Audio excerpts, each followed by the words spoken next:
news in Ottawa and the Valley. This is City News, now on 101.1 FM and 1310 AM. It's Wednesday, October 20th. Good morning. I'm Andrew Boyle. Right now in Ottawa, 10 degrees, 6 in Smiths Falls. And here's what's making news in Ottawa and the Valley. It cost you 4.4% more for the basics last month. The inflation rate in Canada rose that amount nationally, which is another jump from the inflation rate back in August. The main driver to the increase in costs for you? Gasoline. It jumped almost 33% last month compared to 1 year ago, to well over $1.40 a litre. The effect on the overall rate does show. If gas was not included in the inflation rate, it would be 3.1%. Food prices have also risen. That number, almost 4%. Expect some fireworks this morning at Transit Commission meeting in Ottawa, getting underway in about a half an hour from now. Light rail and all the issues will be on full display today. Here's City News reporter Chris Curries. Here's a look at who's going to be on Zoom today. Reps from Rideau Transit Group and Rideau Transit Maintenance, representatives from TRA, the independent safety group hired to see if RTG are up to the task, the city manager, and the new general manager of transportation services with the City of Ottawa. So Alan Hubley says, we'll learn a lot more of the details, and then the work that's going on behind the scenes to make sure that all the trains are good. We're currently into week 5 of no LRT. We may not see it running for another 2 weeks at least. The meeting gets underway this morning at 9:30. Chris Curries, City News. City News time, 9:01. Both Jeanne d'Arc and Champlain have reopened after a collision this morning sent a couple of people to hospital. 2 men were taken to the trauma center after a collision involving a bus and an e-bike. No word on the condition of those 2 men. Now your forecast with meteorologist Jill Taylor. The average high is about 11 degrees. Will be well above that today, the high 18. And it's not as cold for us this morning as it was yesterday. We'll have sun and cloud for the most part today. Tonight, mainly cloudy. Showers move in late tonight, overnight 9 for the low, and tomorrow periods of rain near 15. For today, the high 18. And right now 10 degrees in Ottawa, and it's 6 degrees in Smiths Falls. City News time 9:02. A science advisory group in favor of hospital vaccine mandates in Ontario say it would reduce the risk of staff shortages. The Ontario COVID-19 Science Advisory Table shared its written response yesterday with Premier Doug Ford's recent call for input on the issue. In the response, the group says mandatory vaccination policy is evidence-based. It would make hospital settings safer. The group of experts note hospital workers who aren't immunized against the virus are at a greater risk of being unable to work for long periods of time if they suffer from an acute or long COVID-19 infection. Now, just how many restaurants are following the screening process that has been outlined by the province for its customers? We'll have more on this coming up at 10 o'clock. Buckingham Palace says the Queen has reluctantly agreed to rest for a few days. Accepting medical advice, the monarch has canceled a 2-day trip to Northern Ireland and plans to rest and take it easy out at Windsor Castle. She had been seen as recently as last night, meeting U.S. climate advisor John Kerry. The palace says the Queen's in good spirits and looks forward to visiting Northern Ireland in the future. The decision to stay at home is understood to be not COVID-related. Tom Rivers, ABC News, London. And this morning, a special flag raising at City Hall honoring the Canadian women's soccer team that won gold at the Olympics in Tokyo. There is also an exhibition series going on, and the kickoff for Canada and New Zealand is 3 o'clock Saturday afternoon at TD Place. Still seats available. They range from $25 and up. I'm Andrew Boyle for News Anytime. Follow up online at ottawa.citynews.ca.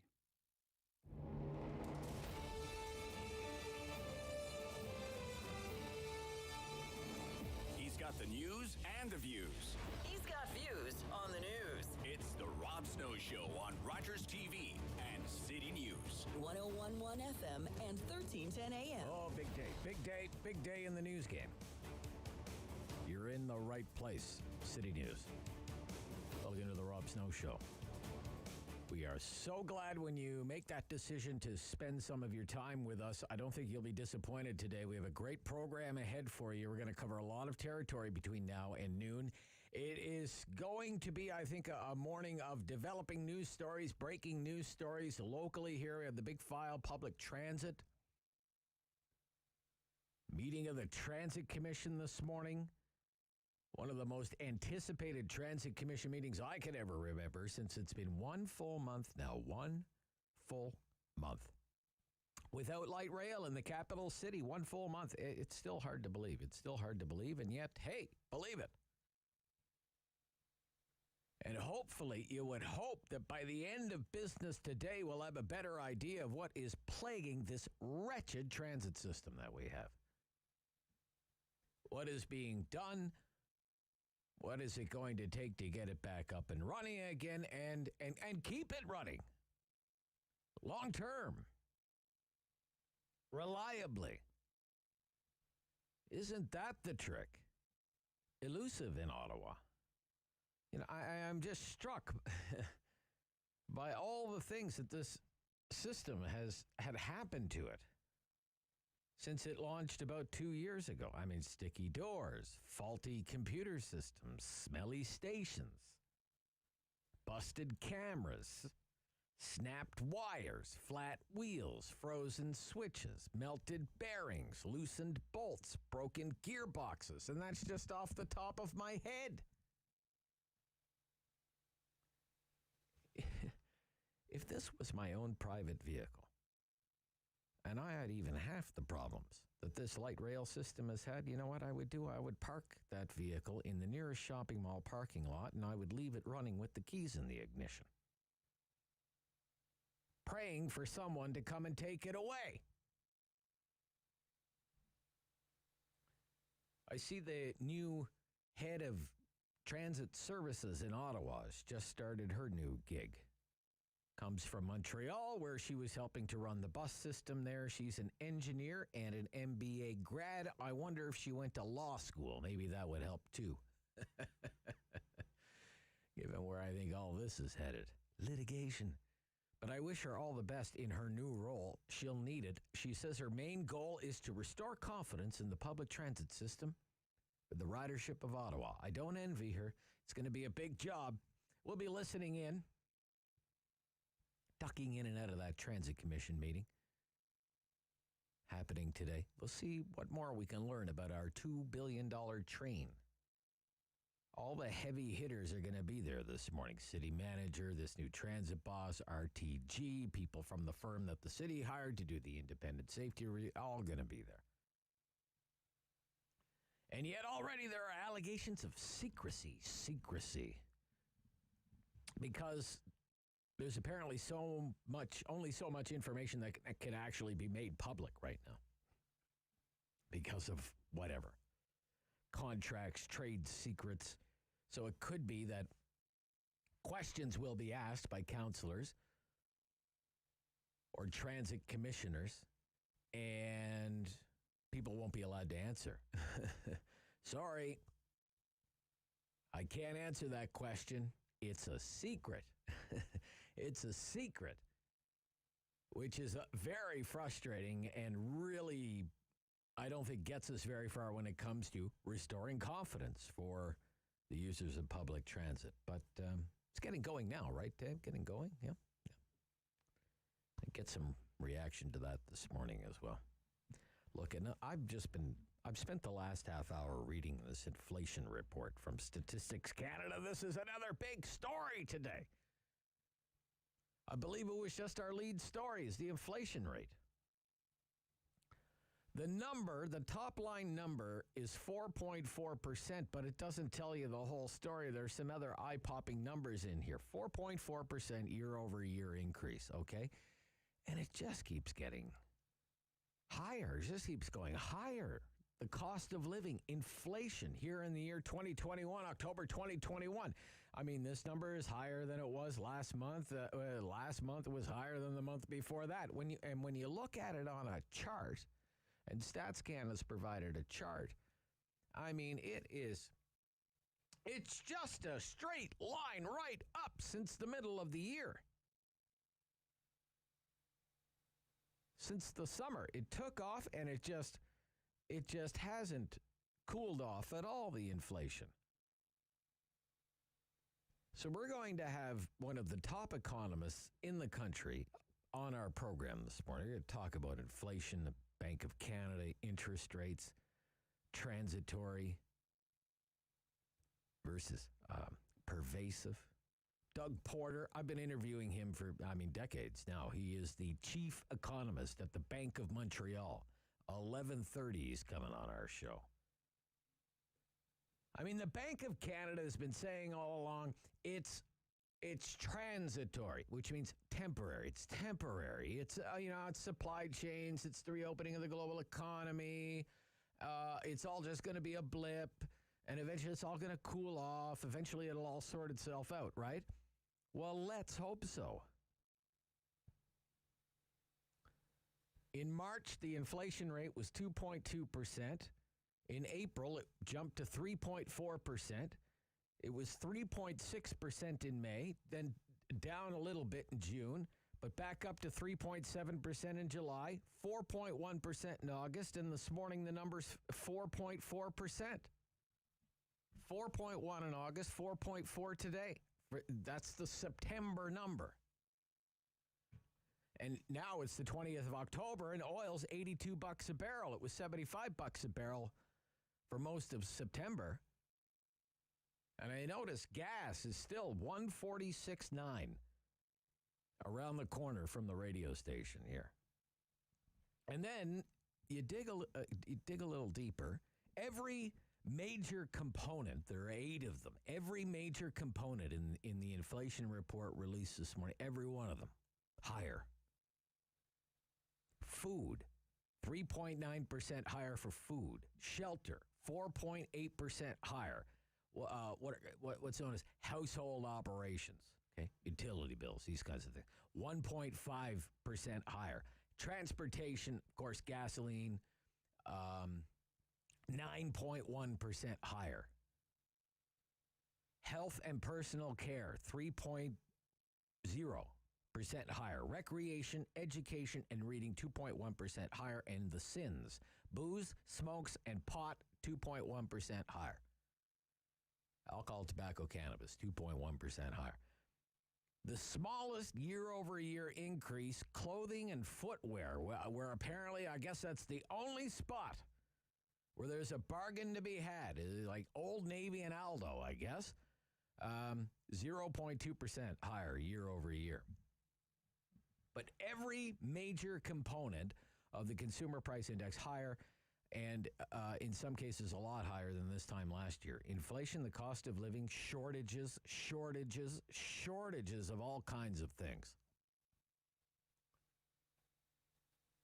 It's going to be a major focus for us this morning. I have really been wanting to get your insights into this for quite some time now. I think today is just the perfect day with this report. This report is an astonishing read. Should be on the front page of every newspaper and leading every supper hour newscast in the national news tonight. The rising cost of living. Gas prices, you see that. You just drive around the city, you see that. But they have a subgroup here. It's called homeowners replacement costs. Homeowners replacement costs, basically, something breaks in my house, I have to fix it. The technical definition from StatsCan is essential expenditures to replace the loss of value due to normal depreciation of the dwelling. That's the way Statistics Canada speaks in its correspondence with the public. Essential expenditures to replace the loss of value due to normal depreciation of the dwelling. Right? I need a new roof. The one I have has a leak. I need new front steps. My foot went through the old one. I need new siding. I need new windows. Whatever you need, it costs more. 14% more year over year. Prices for bacon. David. You better be bringing home the bacon just so you can afford the bacon. Bacon prices up 20% in a year. It's nothing sacred. 20%. Butter, 6% higher. Cheese, 5% higher. Beef prices, 10% higher. Chicken prices 13% higher. If you can get it. If you can get it. A&W wanted to do a big promotion on chicken tenders. They didn't have enough chicken. They ended up doing a promotion about chili fries instead. True story. I want to get into the inflation story, the rising cost of living and shortages. We'll do it during the talkback hour this morning. We do it every morning between 10 and 11 o'clock. It's your hour, your phone calls, your opinions. I want to hear from you today. What are you seeing out there? What are you seeing out there in your day-to-day household operations when it comes to the cost of living? Inflation. Are you finding it hard to keep up?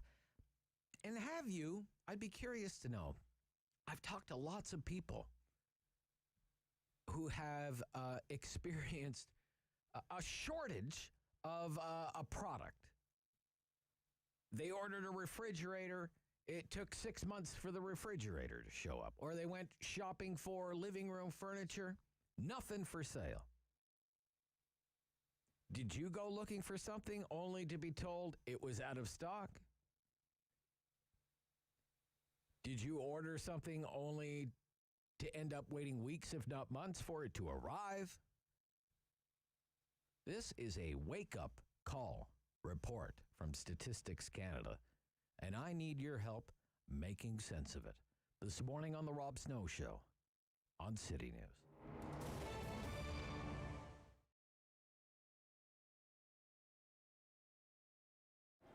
This affected us big time because when, you know how we are season, we have clothes for the spring, clothes for the winter.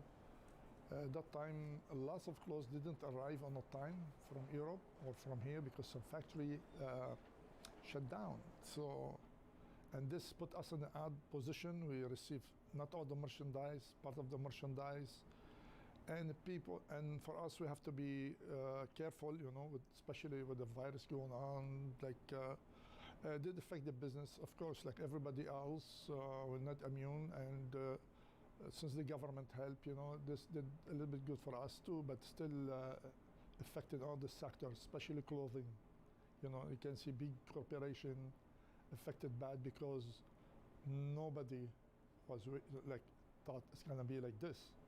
You know, earthquake might happen. We joke about it before. Things might happen, but this was like a third war, but with a virus. So how to survive? That's the question, and we're doing our best to work with the mall, especially rent in a mall is very high. The government, they have certain, let's say, condition, like how many people will be in the mall or in the stores, etc. Yeah, it's a big factor, but of course, if my store has a back doors or just will be better, it will be much better. At least we can have curbside much easy because we have to shut down completely, you know. And this left a mark on us, on everybody too. People always ask me, go online. Certain things you can't go online, let's say t-shirt, certain product people don't know how to fit. But when it comes to clothing, like it's different completely. Let's say I have a customer comes, you can give him 44, but certain suit he might take 42, certain suit he might take 46. So, and how could, I mean, suit is not gonna fit the same. And I see people come back and they show me what they got online and not the same fabric. Mostly young people, but if you really wanna shop, you have to go to the store because everything will be around you. You wanna be sure the color look good, the fit will look good, especially when you spend, doesn't matter how much money, 300 or 2,000, you know? You have to try, you have to see what's going on. Please don't be shy, contact us. It will be a pleasure for me to take a suit or coat or anything. Like sometimes people have a funeral, or they have things, they have a wedding, they don't want to come to the mall. If I get all the information, I will go and meet them at their home or their business offices. I'm gonna start doing that, you know, and this will help the business and help the people. Like they're afraid to come to the mall for time being, or they're too busy at work. They cannot go anywhere at certain times, so I'm glad to do that.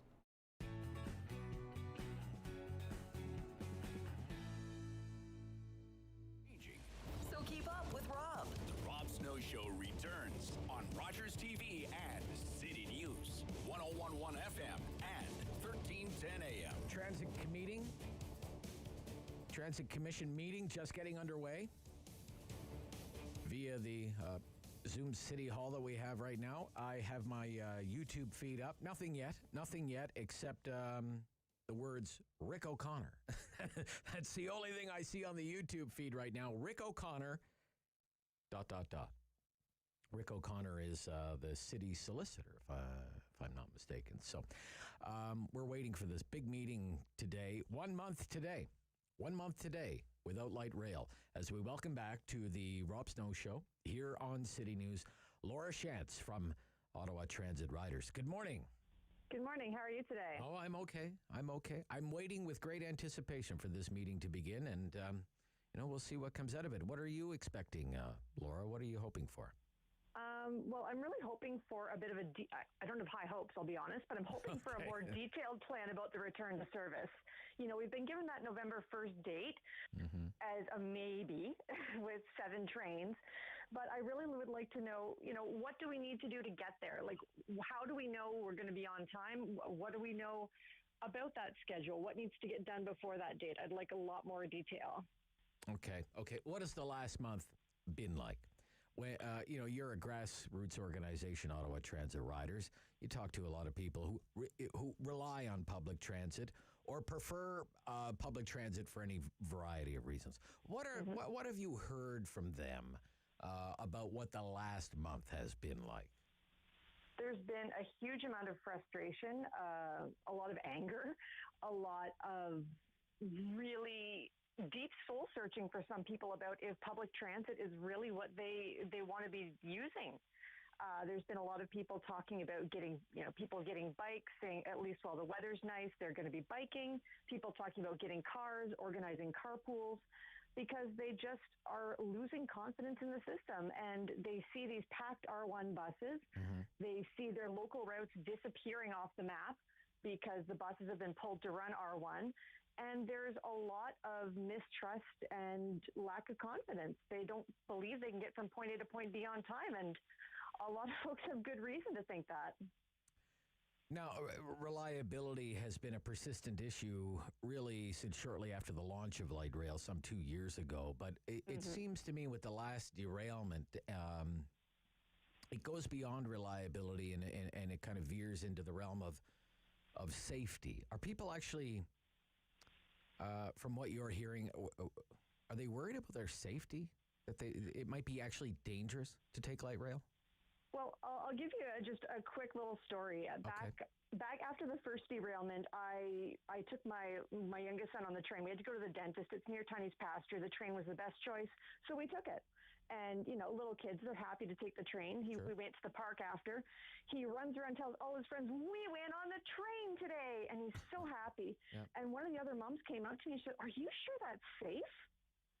Wow. And the thing about this is that the mom who came up to me and asked me that, she doesn't have a car. She doesn't have a driver's license. She relies on public transit to get around. But if she has to go across town, she says she'd rather walk than take the train because she's afraid for her safety, for getting stuck on it. She doesn't feel safe taking it. Wow. And, it's just, it's one story of folks on the street, but it's kind of emblematic of what a lot of people are feeling. Okay. Wow. Doesn't feel safe. It's kind of sad, isn't it? Doesn't feel safe. It's right? very sad. Yeah. Yes, because, we want public transit to be a first choice for people. Sure. And we haven't even touched on the fact that, OC Transpo doesn't have a plan to get, if the train breaks down or gets stuck, to get folks in wheelchairs off.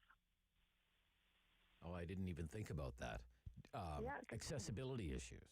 Absolutely. Okay. Because a lot of folks, they rely on paratranspo, and we know that there's some problems with that too. Yeah. They see the train as an easier way to get around. What happens if you're off the tracks and on a rail bridge?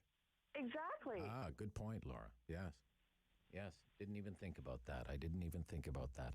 And and that's, it's kind of like, I guess, like the third rail of public transit in the system is paratranspo. It's simply not top of mind for a lot of people. And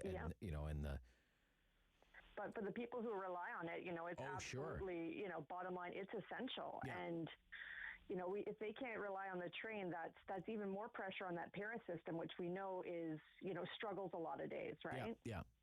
Yeah. The problems with light rail, and then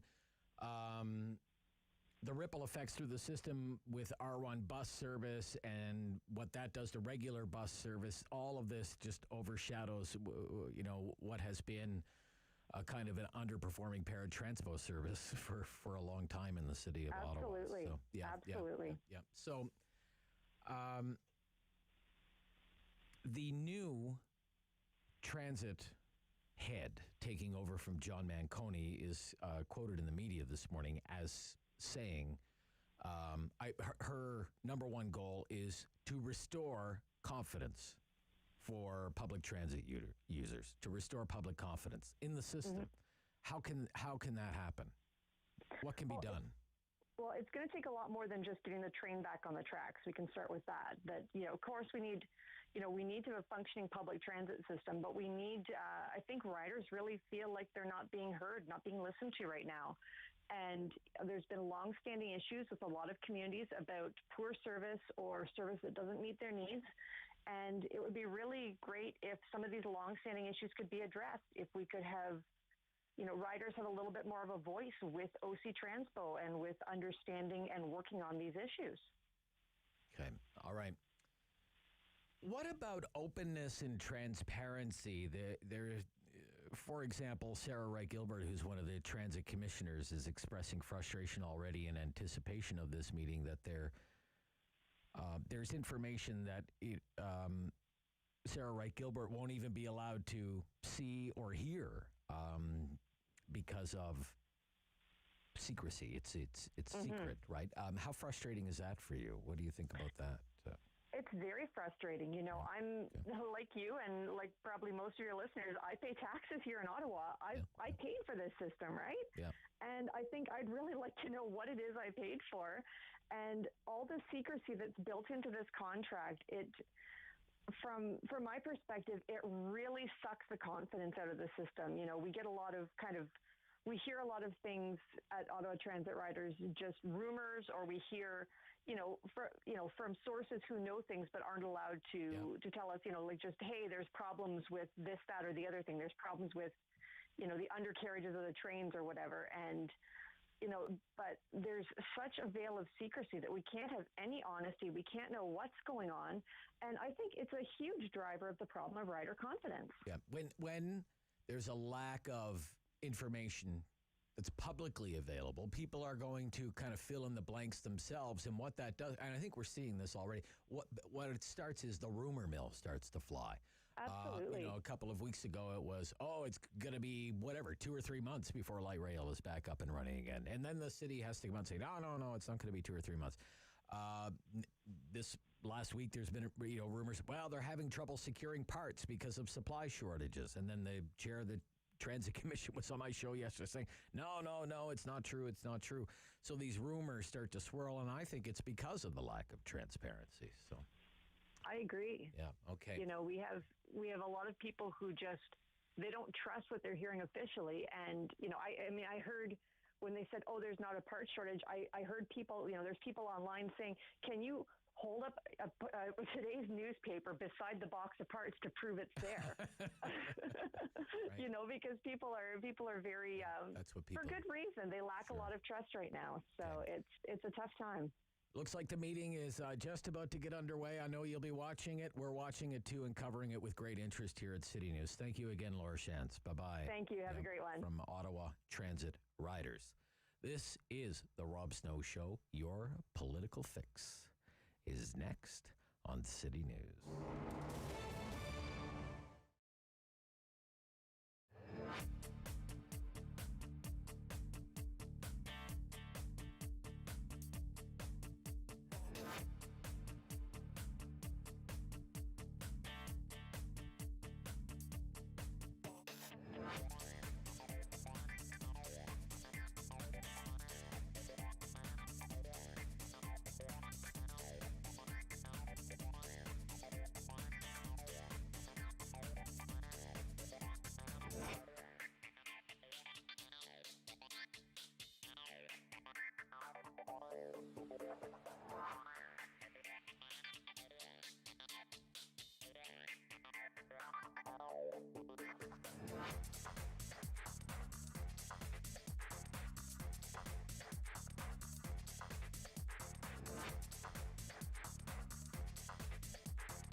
in Ottawa and the Valley.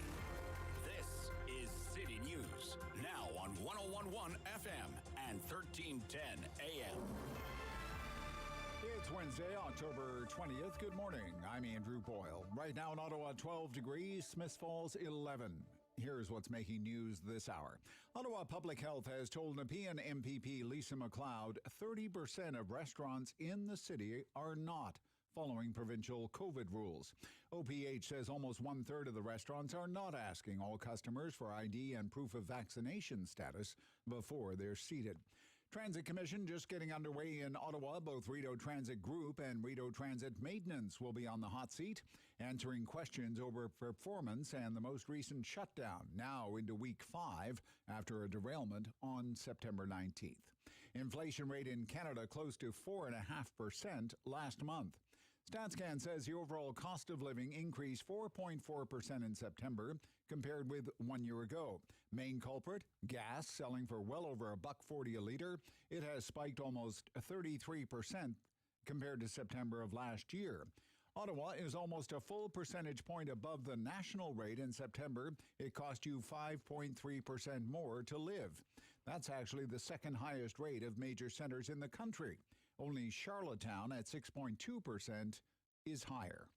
City News Time, 9:32. I'm Andrew Boyle. For news anytime, follow up online at ottawa.citynews.ca. Firm. Fair. Fun. The Rob Snow Show returns On Rogers TV and City News, 101.1 FM. and 1310 AM. It's time to score your political fix. And joining us this morning, two of the best in the business with Tim Powers from Summa Strategies. Good morning, Tim. When did they change your preview, Rob? What happened to Iconic? I mean, for it's all on rotation. It's all on rotation. Yeah.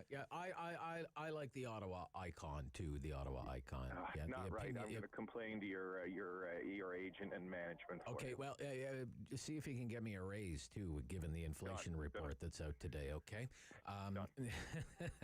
Susan Smith at Bluesky. Good morning, Susan. Joining you two icons this morning. How are you, Susan? Very well, thank you, Rob. Looking forward to chatting. Yeah, it should be a good one. There's a lot to get into. House rules. What is your reaction, Tim Powers, to the news of a vaccine mandate for the House of Commons? Well, it won't shock you to know that I'm all for it. I think it's smart. I think it actually won't be as bad politically for Mr. O'Toole, because now he doesn't have to tell his MPs that he's making them do it. The House has to do it. So that gives him some leeway. Unfortunately for, though, the leader of the opposition, it doesn't instill confidence in the broader public that he's handled this the right way. But he gets an off-ramp in the short term and avoids some caucus controversy that he doesn't necessarily need right now. Right. It wasn't my idea. Yeah, those terrible people on that committee just made it happen. Blame the Board of Internal Economy, okay? I didn't have anything to do with it, okay? All right, good. Yeah, interesting take. Susan, what do you think, Susan? When I saw that last night, I tweeted, yes. Okay. It makes absolute common sense for our members of Parliament. People going on to Parliament Hill to be vaccinated. If you have to go into a restaurant to be vaccinated, you should go up and do business on Parliament Hill. I think that makes sense. I agree with Tim. That Mr. O'Toole, what it does, it puts a little bit of a spotlight on his leadership and the fact that it's still an issue for his MPs. I was hearing last week it's upwards of 30 of them that still haven't been vaccinated, and they've been able to dodge it via Zoom orientation meetings and so on. But now if they want to come and do their jobs properly for their constituents, they'll have to come to Parliament Hill, and to do so, they'll have to be vaccinated. But Mr. O'Toole, there will be the increased scrutiny until it's done, and I suspect there will still be some protestation. There's some objections from members of his caucus. Right. I find it interesting, just on the right side of things, in conservative politics. It's interesting the way O'Toole has tried to do this kind of delicate tap dance, and to me, he's just dancing on everybody's toes with it. Meantime, Doug Ford is just like No, if you're not vaccinated, you're not in my caucus. And, I don't care how long you've been a PC MPP and be a PC MPP for 20 years. If you're not going to get vaccinated, I'm going to kick you out of the party.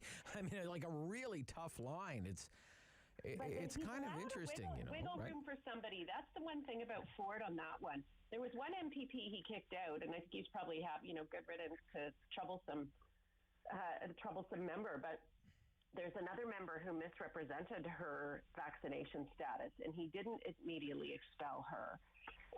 So that's interesting. It depends how much he views your values. But you would agree, Susie, he's taken a tougher line, right? Oh, yeah. No, and I think it's good. And I think I give Doug Ford credit from the blunt spokenness on the vaccine issue to just say, get your vaccine. I mean, it shouldn't be a question anymore. Just get it. Well, if you want to come to work here, you got to have a vaccine. Yeah, and it's about, part of it is about setting an example. I mean, if you're going to, implore people to get vaccinated and impose restrictions on businesses and tell people that they have to carry papers around and download apps onto their phone, then come on, you're the elected representatives. You have to lead by example, I think, Tim. Right? Well, and then there's math, right, too. Look, so if you believe most of the public polls have kind of this like 90-10, 92-8 split, people who support mandatory vaccination and are all for it, and 8 to 10 who don't.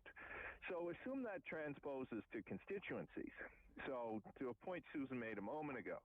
So I'm not going to Ottawa to vote because I'm protesting this. So I might be pleasing 8% of my constituency, but 92 are going to be mad at me. So what sense does it make, right?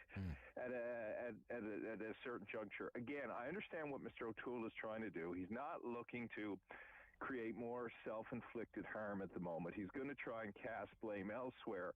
But in the long run, and I think he deserves marks for, rebranding the Conservative Party, to continue that rebrand and to make the party more acceptable to other voters or appealing to other voters, these are the sorts of issues that you don't want to be called out on. Right. Okay, let's move along. Oh, to be a fly on the wall. The Prime Minister having meetings. I guess you can't be a fly on the wall during a Zoom call, but maybe. I don't know. But he's having meetings with the opposition leaders about priorities. Do you think it's easy to make priorities? They're difficult to make, apparently. You remember? think it's easy to make priorities for the upcoming session of Parliament? Let's kind of go methodically through this. Like, what are the opposition leaders looking for? For example, Mr. O'Toole and Mr. Trudeau sit down. What does Mr. O'Toole say to Mr. Trudeau, Tim, and vice versa? Well, I suspect where the only potential for common ground between the Prime Minister and the Leader of the Opposition, it could be on economic recovery and what that looks like, though I suspect they have very different views on all of that. But, when you're the Prime Minister, you got to go through the optics of all of this. Let's not kid ourselves. This is effectively an optical illusion, and each side is playing a part in it, where Mr. Trudeau will likely find accords with the NDP and with the Bloc on different policy issues, so they'll have more agreement. But they'll all go through the optics of this to say that they're trying, because right now, coming off the election, nobody wants discord and disharmony. So it's all one great show, Rob. Not as good as your show, not as iconic, but it's a show nonetheless. Yeah, it is a show. Yeah, this could be a show. Susan, what do you think? What are people looking for here out of this exercise? I think they're looking for a bit of clarity on the wind-up of COVID support for people. How much longer are they going to go on, A, for individuals, and B, for businesses? There's some debate, of course, about that at the moment. So I think there'll probably be some discussion on that. Economic recovery, absolutely. And the path out of that, the Prime Minister obviously will be talking about green economic jobs. There's a few things, I think. Affordable housing, I think all of the parties found roughly common ground on, dealing with the affordability issues. So I think they'll find some common ground there. Sick leave, federal sick leave for employees, I think likely there'll be common ground there. I think Mr. Singh will be pushing for other programs like pharmacare. Childcare will come forward from the Liberals. The NDP will support childcare. I think the Bloc will support childcare because it's $6 billion to Quebec. So those are some of the main things that I think will happen. But Tim's right. The Prime Minister doesn't have to reach out to the opposition leaders, but he will because it's a minority government. He should do that. And ideally, there'll be some things that appeal across the partisan spectrum. So I think that's childcare and affordable housing in particular. Right. And COVID, those COVID recovery. those are super big challenges. But I think you've hit on something there, Susan. The clock is ticking on these COVID relief programs, right? Yes. And it's this week. They expire this week. So that's going to be one to watch, I guess, for the next few days, Tim, is what's going to happen to the CRB? What's going to happen to the wage subsidy? What's going to happen to rent relief for businesses, right? Surely that's top of mind for New Democrats, for example. No finance minister that I know goes out before the public and says we're considering extending them and then doesn't extend them in the short term. And I think obviously that's what's going to happen. Cabinet has the power to extend all of those programs by a month. So I suspect that's what will happen. And then I can't honestly, for the politics of it, see the Prime Minister bringing those programs down until the new year. He's not going to want to have himself framed up as, some rotten bugger who canceled CERB going into Christmas while people still don't have their footing. But I can't imagine they last too much longer into the new year because they're not sustainable over time. So I think a 1-month extension is coming, probably followed by something into mid-January or late January. And then as you get closer to the budget, their end will be closer, if not defined. Okay. Let's talk about what's been going on in Alberta, and we'll talk a little bit about those mayor's races in Alberta as well. Very interesting outcomes there. But the equalization referendum, what was Jason Kenney up to do you think, by having that referendum on equalization in the first place? What was that all about? Yeah, that was about I am drowning and I'm spinning down the bath drain in terms of my political popularity. Really? And what could I possibly do to foment the Western separatism movement again? Because that's the only way I get any oxygen to my like a blame leadership. Ottawa kind of thing? Blame Ottawa? Totally. And this drives me crazy about Jason Kenney. Jason Kenney, let's remind everybody, 18 years as a member of Parliament in Ottawa, 7 years as part of Stephen Harper's cabinet. They were great years. He negotiated the last equalization formula for Alberta. That's just kind of some baseline facts. The other thing is, as a province, you can't unilaterally change the Constitution. So this is Jason Kenney dialing stuff up. I've said this before. He runs around with in Quebec, apparently you can, though. If you're in Quebec, you can, though, apparently. You can. But I think it's once again, misinformation and misleading the Albertans, and it's a deflection. Don't look at the disaster that I have made of COVID, but please look over here and let's talk equalization. Let's get mad at Ottawa instead of being mad at me. That's what that's about. Okay. Agree, Tim? Yeah, generally. Look, generally, okay, all right. No, on this one, but I think there's something more to it than that too. I mean, I think Susan's right to say that this is a well-honed debate in Alberta, and pounding on Alberta handing out money to the rest of the country, particularly when they can't afford to do so, or receiving it when they shouldn't, is listen, that goes back to Ernest Manning, Preston Manning's father, and the equalization formula didn't even exist then. But I think there is something else to it other than the distraction, but I don't know if Jason has the political will and political clout right now, given his circumstances, to get there. Alberta's signaling more definitively than it ever has that it wants to have a Quebec, to your point, Rob, a Quebec-like relationship where they can exercise more influence and autonomy. So there's the symbolism of equalization, the escape route of equalization, but the reality is they want to try and get more autonomy. I mean, that goes back to Harper's firewall letter and all of that, right? Our own police force and all of that. Our own police force, our own pension plan, all of this stuff. Yeah. Yeah, and when you're in trouble in Alberta, you sometimes can get Albertans to rally around. Yeah, if we control more of this wouldn't happen. So that's part of what's happening there. Let me ask you, Tim, I'm dying to ask you this, because basically Newfoundland is like an outpost for Alberta in certain circumstances, because so many people would leave Newfoundland. It's an outpost and not an outhouse, Rob. No. But seriously, though, leave and go and work at least part of the year in northern Alberta. Hard work, a lot of the money making its way back home. People from my home province have done the same thing as well for decades. So this unfairness, though, that Jason Kenney speaks about, does it get a sympathetic year in Newfoundland and Labrador, for example? It did. I mean, Chess Crosby, who was the opposition leader who lost the election to Dr. Fury, he had mused quite repeatedly when he was in power about paying attention to what the Premier Kenney was going to do there.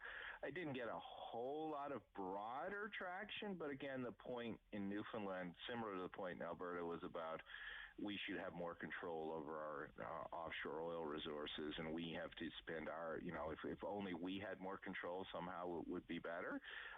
So it did get some attention. I've not heard the new or the interim Conservative leader in Newfoundland speak to it at all. Okay. Look, when we come back, we'll talk about the municipal.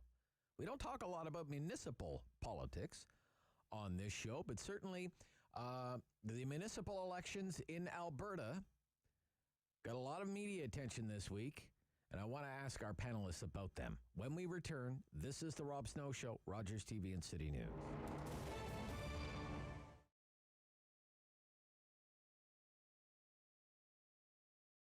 My name is Pamela Caillou. I'm a local artist. I'm Métis, and the heritage derives from Algonquin and Huron background. That comes from way, way back from the 1600s. I was trained in school classically, like we studied the masters like Picasso, Michelangelo, Van Gogh, and so you'd have to say it's quite different, my style. What I've done is taken the skills that were taught to me by traditional painting and incorporated that with the Indigenous heritage. My art pieces incorporate the energy and spirit of the Mother Earth in pretty much every single one of them, because I want people to realize, even though we might think we are the masters of the domain here on the planet, that is not the case. It's the Mother Earth that's providing a balance and our causes to live and whatnot. And it's just always see her and remember her and respect her. Well, I try to keep my style different because there are like a handful of Canadian artists that are really well known, like Norval Morrisseau and whatnot, but it's been done. So I kind of want to stay away from the pack, and that's what makes my artwork a little more unique. But at the same time, if you're looking at it, you do know it's Indigenous, and you do know it's the woodland style. I usually start by coming up with an idea, which would be, let's say, 4 days. Well, it depends what's inspiring me at the time. It could be a lot of trees, it could be water, it could be the medicine wheel. I would choose a subject and try to really incorporate what it is I want people to see from that. So then from there, I have sketchbooks, and I do little sketches of everything because the canvas is expensive. So you don't want to start something and have to throw it away. And then from there, I go on to the bigger piece on the canvas. Once I have on my sketches the direction I want to take my artwork in. I chose a lot of vibrant colors for the pieces because if somebody is willing to make the commitment to have my piece of work in their home, I would actually like them to come home after a long, hard day, and some days aren't so great, to look at something that's very joyful.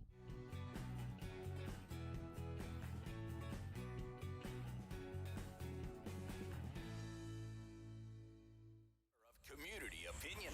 The Rob Snow Show returns on Rogers TV and City News. 101.1 FM and 1310 AM. We're back. Part 2, Your Political Fix with Tim Powers, Chair at Summa Strategy, Susan Smith, Principal at Bluesky Strategy Group. Susan, in the same week that voters in Alberta's 2 largest cities elected first-generation Canadian mayors, Premier Doug Ford finds himself in trouble because he's accused of using an anti-immigrant trope. But first, I want to get into that. But first, what is your reaction to the elections in Edmonton and Calgary? I think they're fantastic. I mean, there were very, very big shoes to fill, I would say, in Calgary in particular. But Don Iveson, with Naheed Nenshi leaving, and Don Iveson is the outgoing Edmonton mayor. Amarjeet Sohi is a fantastic choice. He was a city councillor for 8 years. I mean, we know him from his time in Ottawa.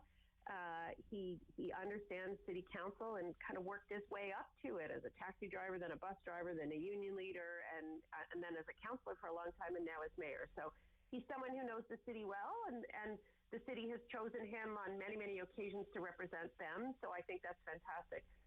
Jyoti Gondek is pretty exciting in Calgary, too. Calgary's first ever woman mayor. It's 2021.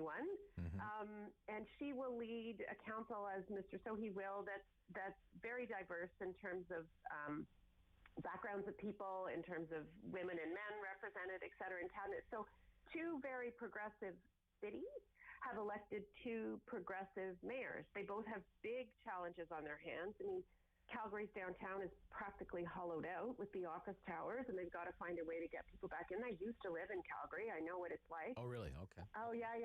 And Edmonton, and then they both, of course, with Edmonton as well, are dealing with the fact that the oil and gas industry is never going to return to be the powerhouse that it was. So what's going to happen to these cities to continue to keep them thriving, vibrant places? So it's very exciting, I think. Yeah, I find it interesting. I find it interesting. You know, people have, and no, this is not an Alberta radio show, but nevertheless, it's just interesting because people may have this kind of view of Alberta as being, very, I don't know, conservative and white, but clearly the cities are not like that, right? No, Edmonton and Calgary, and I think that's the case with cities in Canada. That just the city experience, the urban experience in Canada is just a lot different than the rest of Canada. Well, Trudeau said it in the 2015 election. A Canadian is a Canadian is a Canadian, and certainly our urban centers. Ms. Gondek, Jyoti Gondek, was born in Canada, and I hope we soon get to the stage. It's fine to introduce everybody and give their backstory, but hopefully we don't need to keep reminding people of that. Mr. Sohi came to Canada when he was a teenager. He doesn't have your typical Canadian accent, so it's a little more obvious perhaps that he wasn't born here, but it doesn't matter. Brought up here, raised here, become Canadian citizens, no matter how long you've been a Canadian citizen or not. Okay. They stand for what the people of their cities wanted. And Jyoti Gondek, I mean, she blew the opposition out of the water from a voting perspective. The returns very quickly declared her as mayor, and her kind of progressive approach against the more conservative-minded, and this is without a partisan label on them, just kind of they're just where they sit in the spectrum. It blew away the conservative guy. The people of Calgary wanted sort of an optimistic, progressive approach to address the problems that they have as a city. It's interesting. Tim, what do you think, Tim? Yeah, I think it reflects, and it's a good thing, the changing Canadian demography. And it, Rob, the country the people in leadership positions look more like you and I, and it's a good thing that they don't just look like you and I anymore, and they look like all of the different faces of Canada. I mean, Susan's well spoken about the changing demography in both cities, and that's good. I honestly do believe leadership gets better and the quality of decision making gets better when it is more diverse. So good for Alberta, good for Mr. Sohi. I did TV with him. He's a good person. I've always enjoyed that. I don't know the new mayor of Calgary, but clearly a person of accomplishment, and good for both of them. Okay, so let's kind of jump from that into the Doug Ford controversy from this week. Let's play the original clip, okay? This was a couple of days ago. We need people, and so, folks, if you have some hardworking people, I just have one criteria. You come here like every other new Canadian has come here, you work your tail off. If you think you're coming to collect the dole and sit around, not going to happen. Go somewhere else. Okay, go somewhere else. So then, Are we playing from question period yesterday? So this is from the Queen's Park question period yesterday morning. Go ahead, Dave. So my question is simple, Mr. Speaker. Will the Premier apologize for his reckless comments? Thank you for the question, and through you, Mr. Speaker. Let me just inform the opposition. You know, I am pro-immigration. I have been pro-immigration from day one. Mr. Speaker, all you have to do is come to a Ford Fest. You'll see the support from people around the world that come there. And guess what, Mr. Speaker? I'll tell you how Ford Nation was created. They came to this country. They couldn't get a hold of any NDP Liberal leaders, but they got a hold of the Mayor of Toronto. They got a hold of the Premier. We show up to their door. We return their call. So, look, nothing even close to an apology, more an invitation to Ford Fest. You want to see support from new Canadians come to Ford Fest. That was the Premier's line yesterday, Susan. What did you think of it? Yeah, it was a big sigh, like, really? And I'm sure most of his caucus members were scratching their heads about that too. Why Doug Ford needed to go to that old, wrong-headed impression of immigration is mind-boggling. When you look at, and it's going to hurt him. I think people who have supported him through the pandemic have supported the way he has had the backs of Ontarians and been out being blunt-spoken on things, are going to say, well, wait a minute, maybe you didn't mean me all the way along. And why are you making that kind of suggestion about people like me who are, whose families came to Canada? So Ford is, I think it was a mistake to say it, but it was a mistake to double down. He should have just said, that came out wrong. That's not what I meant. But he didn't say that, and I think it will definitely cost him from a vote perspective. Tim? Rob, that was something you and I and Susan would have heard 25 years ago, 30 years ago. Right. In fact, I heard that reference often, right? And there's still, unfortunately, an audience for whom that appeals to. So Susan is right. There will be many who will be angry, and rightly should be, about it, but there'll be others who'll be like, well, there's nothing wrong with that. Well, I got to agree there's something wrong with that. I mean, if political leadership is all about language and we're worried about division, and just what did we see in the United Kingdom last week? An MP killed, violent altercation at a constituency office. And if we're driving language that is creating this division like the Premier's, we got to be better than that. Okay. Thanks to both of you. Great stuff this week. We'll talk soon. All the best. Thanks, Rob. Okay, bye-bye. Susan Smith and Tim Powers. That's your political fix. Very satisfying. Talk Back Hour comes up next. We're talking about this explosive inflation report. Are you seeing signs of inflation out there? What about shortages? Have you tried to buy something only for it to be out of stock? We'll talk about that right after the news and why it matters. 750-1310, Rob Snow Show on City News.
FM in Smith Falls and the Valley. Number 1 for local news in Ottawa and the Valley. This is City News, now on 101.1 FM and 1310 AM. It's Wednesday, October 20th. Good morning. I'm Andrew Boyle. Right now in Ottawa, 12 degrees, 11 in Smith Falls, and here's what's making news in Ottawa and the Valley. A grassroots organization of transit riders gearing up for today's Transit Commission meeting. Laura Shantz of the Ottawa Transit Riders telling City News what she wants to see out of the meeting. Well, I'm really hoping for a bit of I don't have high hopes, I'll be honest, but I'm hoping for a more detailed plan about the return to service. You know, we've been given that November 1st date as a maybe with 7 trains, but I really would like to know, you know, what do we need to do to get there? Like, how do we know we're going to be on time? What do we know about that schedule? What needs to get done before that date? I'd like a lot more detail. Now, the meeting is underway right now, but at last check, it was in camera, so they're discussing another matter in private. City News Time 10:02. Now your forecast with meteorologist Jill Taylor. The average high is about 11 degrees. Will be well above that today, the high 18. And it's not as cold for us this morning as it was yesterday. We'll have sun and cloud for the most part today. Tonight, mainly cloudy. Showers move in late tonight, overnight 9 for the low. And tomorrow, periods of rain near 15. For today, the high 18. And right now, 12 degrees in Ottawa. It's 11 in Smith Falls. Pandemic measures mean restaurants have to check the vaccination status of all customers who come in. ID and proof of vaccine required before you sit down. Nepean MPP Lisa MacLeod says at Queen's Park, though, she's heard a troubling stat out of Ottawa. 30% of restaurants in the city of Ottawa failed to comply with the vaccination requirements at this point in time. So we're going to continue to work with the sectors. Now, Ottawa Public Health provided that 30% non-compliance number to the MPP. Lisa MacLeod calls the figure troubling. The White House is detailing plans now for the expected authorization of the Pfizer vaccine shot for younger children. That'll happen in a matter of weeks. Pfizer has also applied to Health Canada for the same move. It says children aged 5 to 11 will soon be able to get a shot at their doctor's office, their local pharmacy, or potentially even in school in the United States. Regulators will meet over the next couple of weeks to weigh the benefits of giving shots to children. City News Time 10:03. Ottawa City has the second highest inflation rate of major centres right across Canada. According to StatsCan, the city inflation rate in September was 5.3%. That compares to 4.4% nationally. Only Charlottetown had a percentage point higher than Ottawa's. Gas is to blame for the rate climbing to its highest level since February of 2003. Price per litre risen to an average 33% over last year's price at the same time. If gas were taken out of the equation, the inflation rate in September would have been 3.1%. The province's finance minister will update the economic outlook in a couple of weeks' time. Peter Bethenfalvey says the update on November 4th will map out the hard work and sacrifice people in Ontario have made in the fight against COVID-19. He says it will also look ahead to building a strong and prosperous province. Queen Elizabeth is resting at Windsor Castle after reluctantly accepting her doctor's advice to cancel a 2-day trip to Northern Ireland. Buckingham Palace says the 95-year-old is disappointed not to keep her engagements, but otherwise is in good spirits. The decision to cancel the trip was understood not to be COVID-related. And a 73-year-old man in Ottawa celebrating a $75,000 lotto win. Kenneth Mayer won the top prize in an instant game, Fruit Explosion. Says he was just sitting down watching football when he discovered the win. He says he actually went to a store to check the ticket 3 or 4 times before believing it. Ken says he and his family will share in the win and enjoy a nice meal together as well. I'm Andrew Boyle for News Anytime. Follow up online at ottawa.citynews.ca. It's time to talk back on the Rob Snow Show. Have your say and call now. 613-750-1310. What are some examples of inflation, a rising cost of living, that you're seeing in your own day-to-day routine? Where are you seeing signs of inflation? And have you been hit by what I would call a supply shortage? Have you ordered something and it was out of stock? Have you ordered something took months to arrive? I'd be curious to know if you've been hit by something like that. I know I haven't really been directly, but I've certainly had a lot of conversations with a lot of people over the last few months.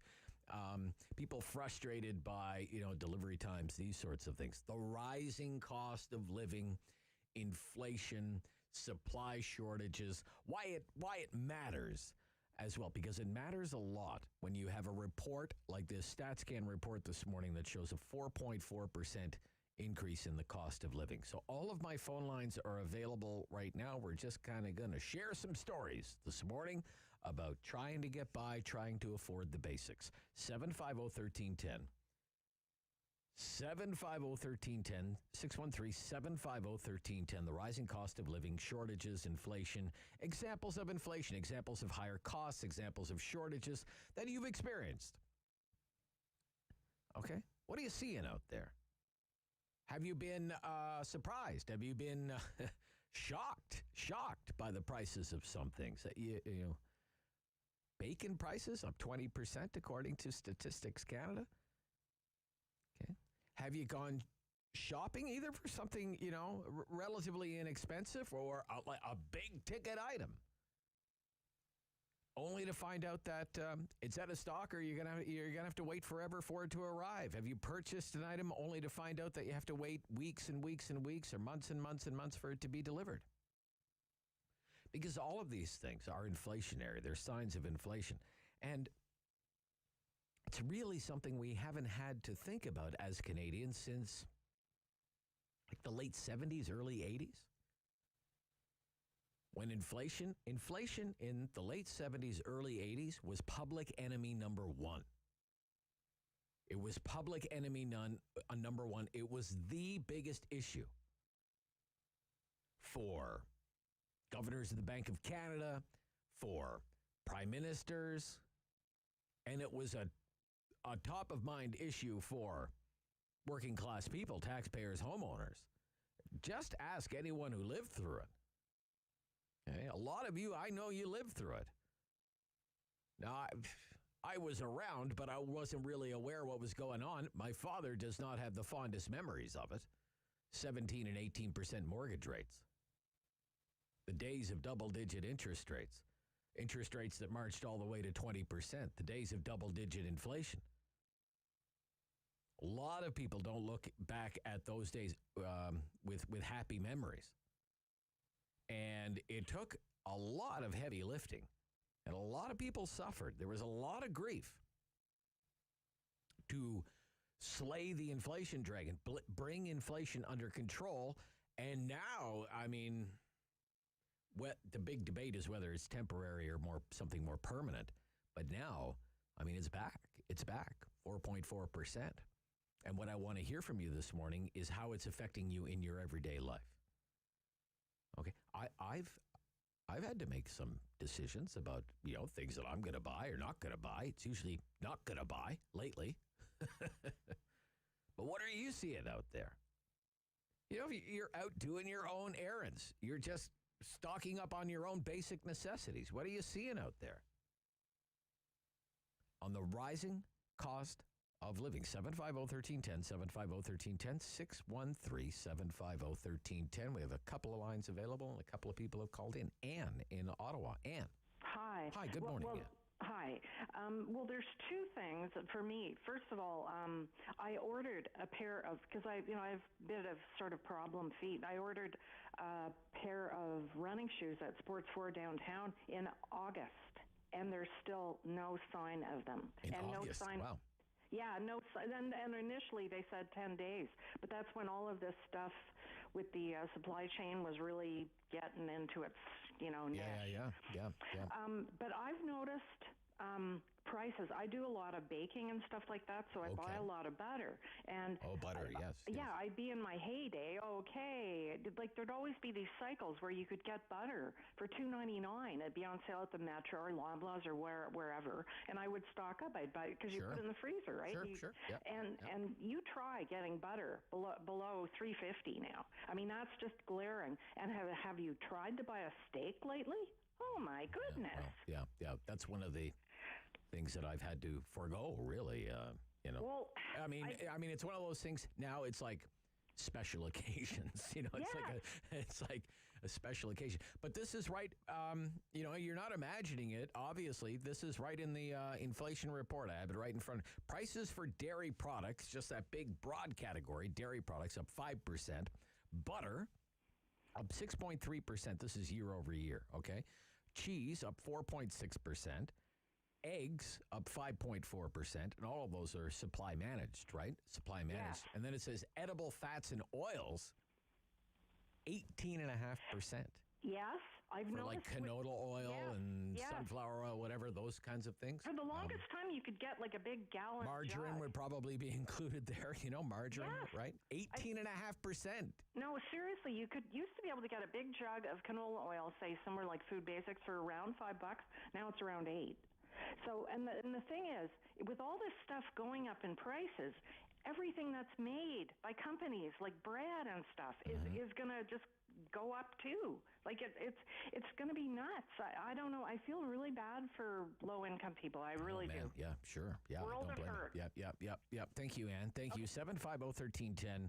750-1310. We're talking about inflation, the rising cost of living, supply shortages. The only thing in the food category, I'm kind of surprised because California supplies so much of, it's like the greenhouse of the world, right? California. The largest industry is agriculture in California. They've had this terrible drought. You would think that would do something to the price of fruits and vegetables, but fresh vegetable prices declined in September, down 3.2%, according to Statistics Canada, driven largely by prices for tomatoes. Apparently, you want to save money at the grocery store? Tomatoes, down 26%. Tomato prices down 26%. Why are you laughing, David? Why are you laughing? It's time to go vegetarian. I guess so. Jennifer did that 30 years ago. She was on to something, I guess. Mike in Carp. Mike. Yeah. Yeah, good morning, Mike. Good morning. What are you seeing? I'm sorry, Mike. Go ahead. Go ahead, sir. Yeah. Oh, sorry, I was interrupting you. You go ahead. Well, I was just going to repeat my question again. What are you seeing out there in your day-to-day life that would indicate the rising cost of living? Mortgage rate. You want to talk about mortgage rates, I guess, right? Yeah, we've been trying for over 2 weeks to get a mortgage, and it's nothing like we don't have. It shouldn't be a difficult place to get a new mortgage. It's not a new mortgage, actually. It's just a renewal. A renewal. And we've been put off like 3 times now by the bank manager. They told us they were going to let us know Monday, and this is Wednesday. Right. No callbacks, and all along we're watching the rates on their website go up and go up and go up. I don't think that's right at all. Well, you know what? It's interesting that you say that. I was just through the renewal process myself, and boy, oh boy, it can be arduous to get it done. And I mean, they're just overwhelmed. The banks are still playing catch up because of the real estate frenzy. And people are working from home and everything else. It's they're just swamped. Well, I understand that. And if it takes longer than it would have in the past, that's fine. Right. But the thing is, the first rates that we got were no longer available the next time we got a chance to talk to these people. Yep. And that's not right. No, I agree, Mike. Thank you. Thank you. And that's, that goes to something else. It's labor shortage can extend all the way to, white collar jobs at the big banks. This is the Rob Snow Show on City News.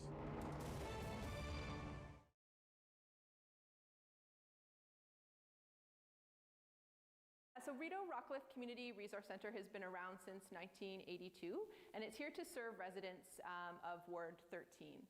So our focus is on helping to reduce poverty in this community, as well as empowering residents to find resilience within themselves. So one of the new focuses of our center is around food programming. So you'll notice today when we go around on a little tour that we have a number of food programs here at the center. So one being obviously our emergency food program, which is really great. So residents can come and access food when they are in need. We also have a number of food-based social enterprises here at Rideau Rockcliffe as well. So one being the Ottawa Good Food Box, another being Market Mobile. One of our new initiatives that started this year as response to COVID is called Good Food on the Move, and it's a click and collect online store, and we have 7 pickup locations throughout the city. More sort of local here for Ward 13 residents, we've also started a free produce market as well. So community members can come on Wednesdays and Fridays and be able to access additional free fruits and vegetables. Social Harvest Ottawa is one of the social enterprises here at the Rideau Rockcliffe Community Resource Centre. We operate this great urban greenhouse, and our work is not only to grow nutritious and delicious food, but also to nourish communities with community members here in Ward 13 and beyond. The greenhouse is a year-round project. We're a team of 4 employees working here. We have 2 full-time employees and 2 part-time employees.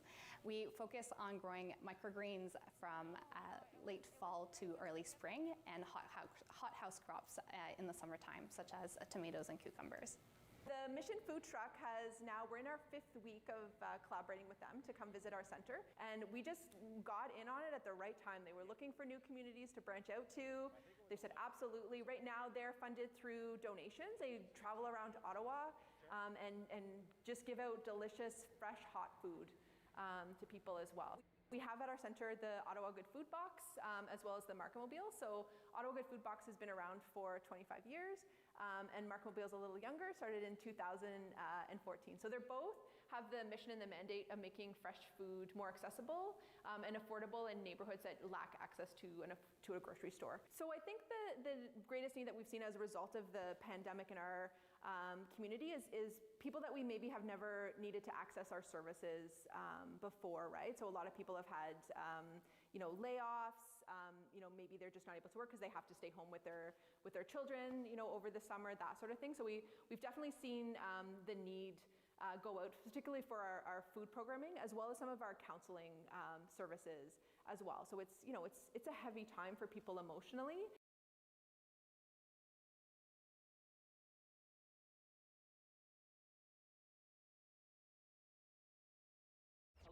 On the Rob Snow Show. The phone lines are open at 613-750-1310. Now, the Rob Snow Show continues. What are some examples of inflation? What are some examples of higher costs that you're seeing out there? You go out and about around town. What are you seeing out there? Signs of inflation, higher costs, the rising cost of living. And you have a tale to tell about being hit by the supply shortage or the supply crunch, or the supply chain disruption, the rising cost of living, supply shortages. 750-1310, 750-1310, 613-750-1310. While we wait for some calls, it seems as though they're back from their top secret discussions at the Transit Commission, and the Transit Commission meeting is underway about light rail. And Steve Kanalakos is the city manager, and he's speaking right now. For a safe return to service. Today, OC Transport staff will walk you through in detail the steps required to safely return LRT to service.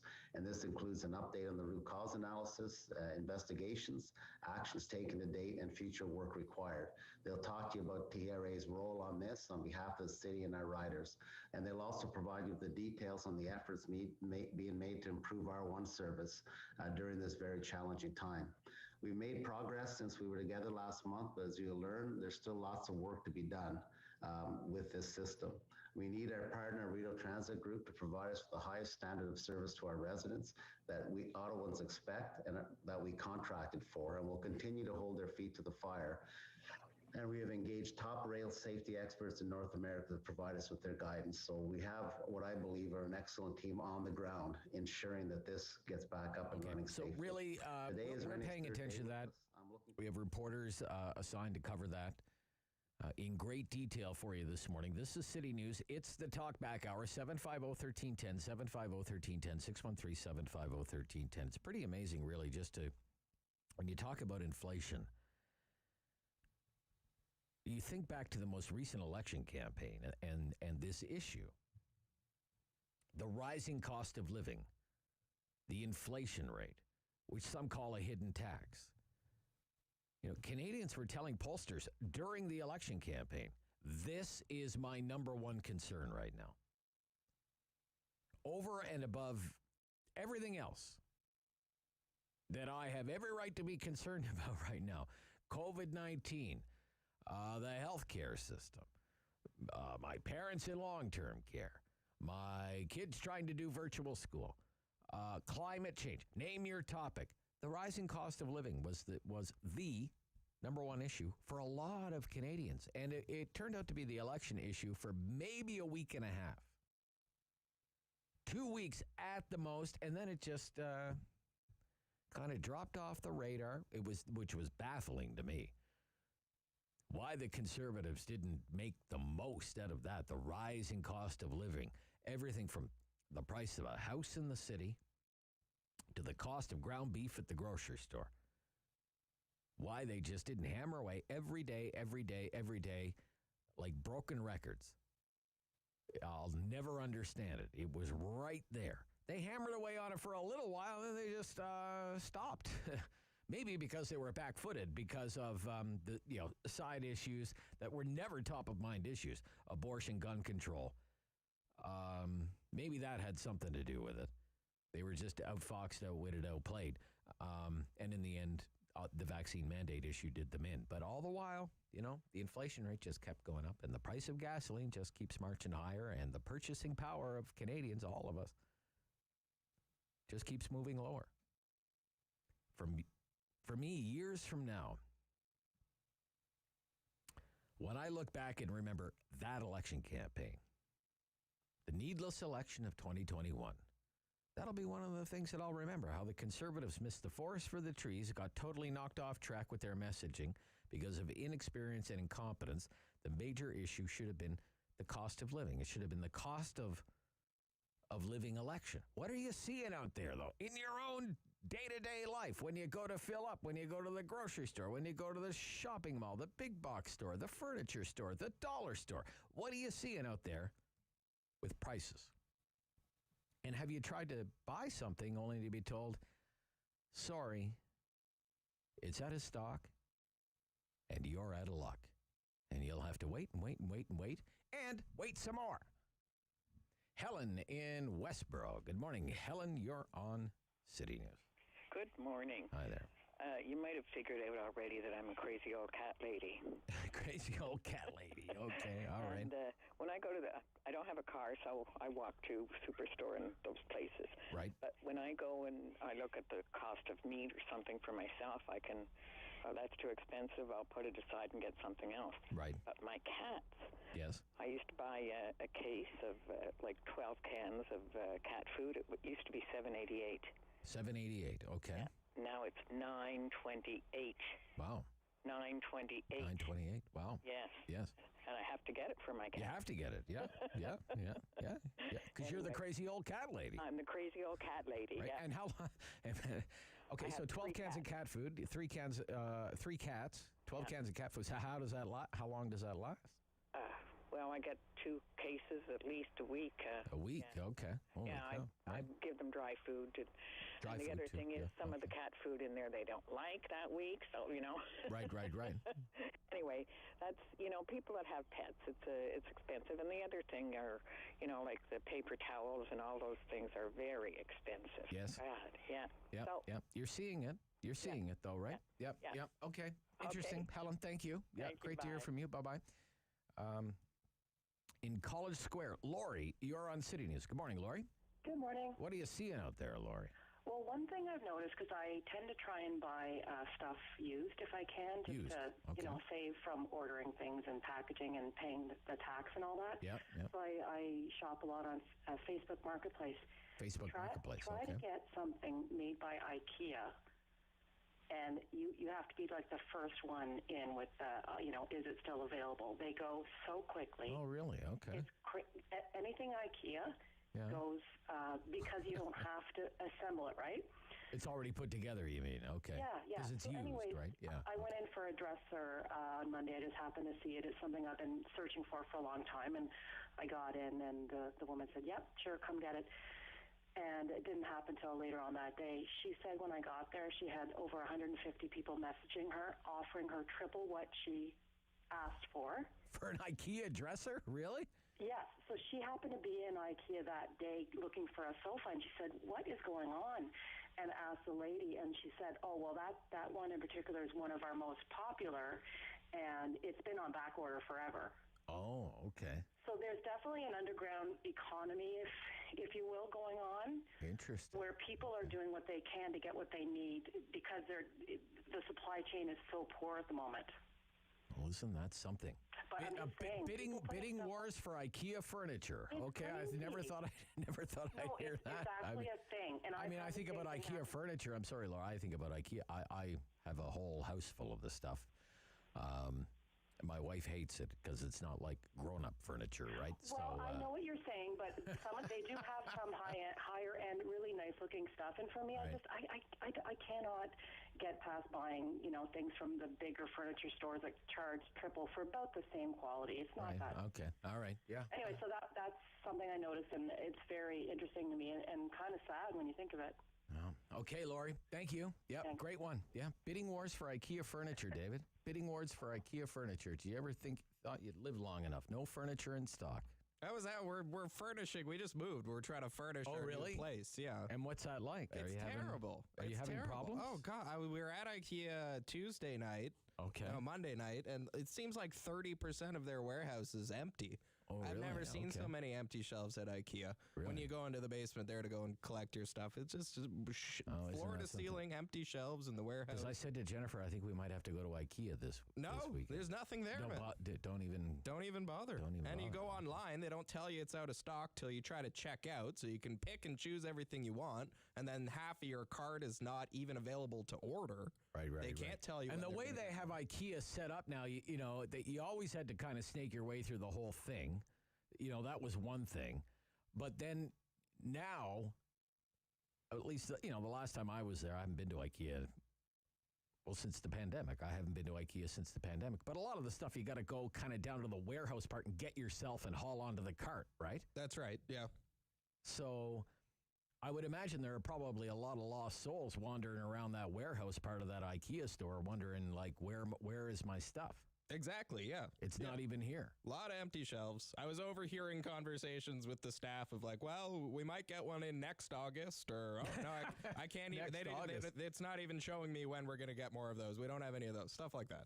Wow, okay. Halftime talkback hour. Inflation and supply disruptions on the Rob Snow Show on City News.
In Ottawa and the Valley.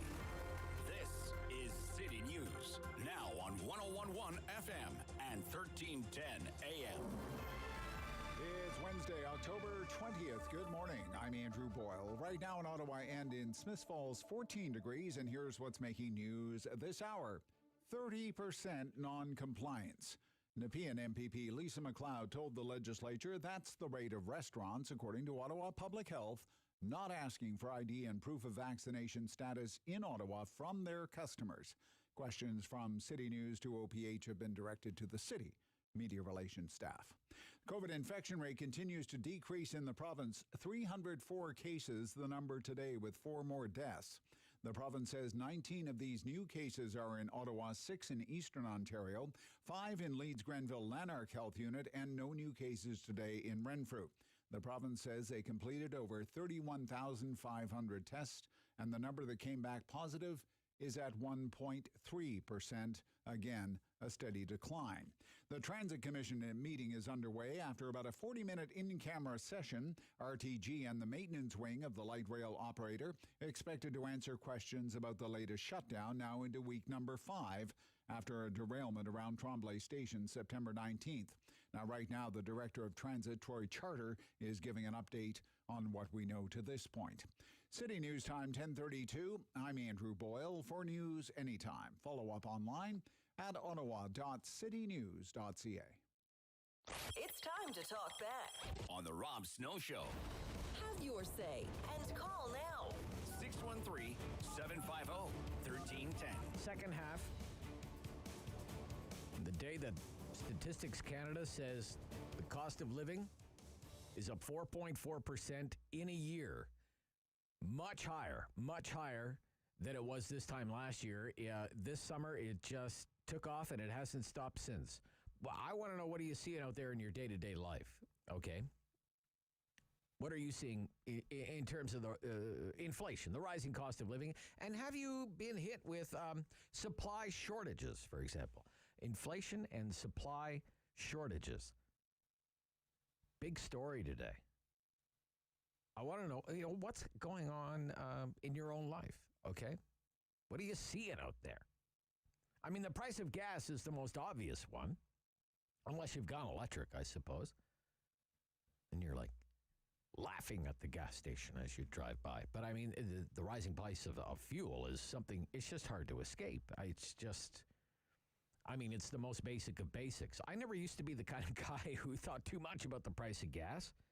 I wasn't someone who kind of drove around town looking for a better price on a tank of gas. I know people who do that. I was never one of those people. I've turned into one of those people. I scored gas yesterday early in the morning, Industrial Avenue, $1.32 a liter. And just around the corner, it was $1.46.9. And I felt like at $1.32, I scored a screaming deal. I guess I did. Grocery shopping. There's only 2 of us at home, a couple of cats. We spent $300, and I was thinking, geez, what did we get for $300? And we're passing on a lot of stuff, like nice cuts of meat and cheese and whatnot. I've turned into this miser now, this bargain hunter. I didn't used to pay a lot of attention to prices in the grocery store. Gosh, what's going on with me? I'm turning into my mother. What is becoming of me? And then, all the talk of shortages, and I'd love to know if you've kind of been hit by a supply shortage, if you've had to wait a long time to get something delivered, right? Or just be told you're out of luck. Don't even bother trying. My parents this summer were in the market. They wanted some new living room furniture. Like nice, the kind of stuff the nice furniture that your parents always have. And you hope, maybe someday I'll inherit that stuff or something. So I don't have to go to IKEA. And for them, it just became this odyssey just to try and buy like a sofa bed or a sofa love seat combination. Everywhere they went, out of stock. Can I buy the floor model? No, you can't buy the floor model. We had a dinner with some folks a few weeks back, and someone was telling us, trying to buy appliances. And the wait time to get new appliances, whether it's a fridge or a stove or a dishwasher, people moving into newly built homes with no appliances, right? No appliances. Brand new, like $800,000, $900,000 home in the suburbs. No appliances in the kitchen. Like they're waiting and waiting and waiting. They're cooking on the barbecue, right? And they're going on Kijiji and buying old refrigerators until their new like $2,000, $3,000 refrigerator shows up. These kinds of things. About the only time I really experienced a supply shortage was kind of more on the skilled trades thing. We're just doing some work around the house. We needed some new piping installed in the house. Gosh, it just took forever to get that done. And we needed some plumbing work done. Nothing too complicated, but I'm Canada's worst handyman, so I prefer to call it professional, right? You're lucky if you get a call back. Right? And most of the time, my experience is, I can't help you. I'm too busy. And your little job, not worth my time, basically. I'm not insulted by it, right? I'm not insulted by it. And my wife and I have been shopping around for a new vehicle. And I feel for the people at the local dealerships just trying to secure stock to sell. I mean, we went to one dealership, really liked the vehicle, and they were told it would take 3 months to take possession of the vehicle. And the guy was like, don't order the sunroof. Okay? It'll just screw everything up if you order it with the sunroof. Don't order the towing package. I'm like, I have a trailer. I need a towing. Don't, get it installed later. It'll just take too long. Your car will never get here. Like supply chain stuff. Right? That's why there are these rumors. Hey, what's going on with RTG? Do you think they might have trouble getting parts? I asked Alan Hubely that. You remember? I asked Alan, what about that rumor?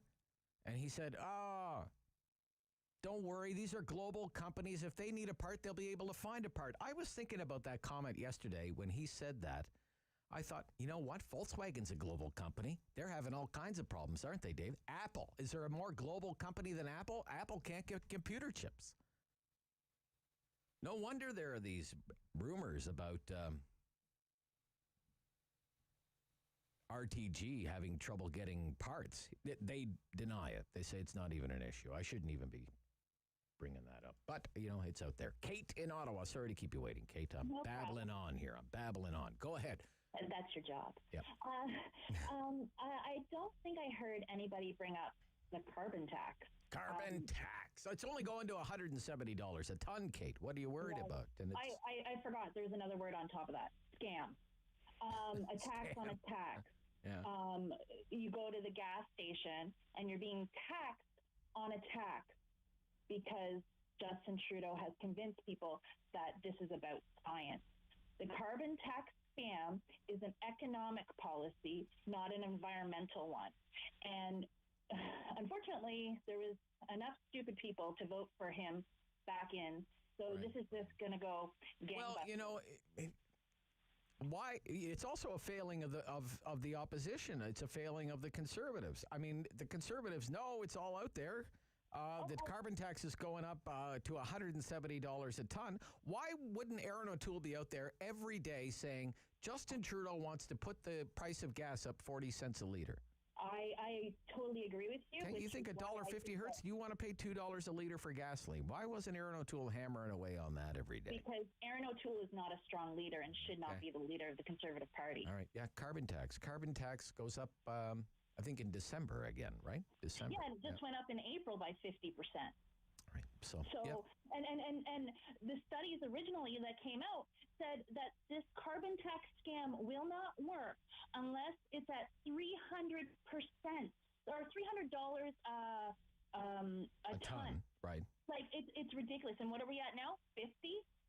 And this it is so unbelievable that people are falling for this slime ball. Okay. All right. You don't need to be name calling, Kate. Okay. All right. We're just going to move along there. Okay. Mary, you're on City News. Mary, Alexandria. Good morning, Mary.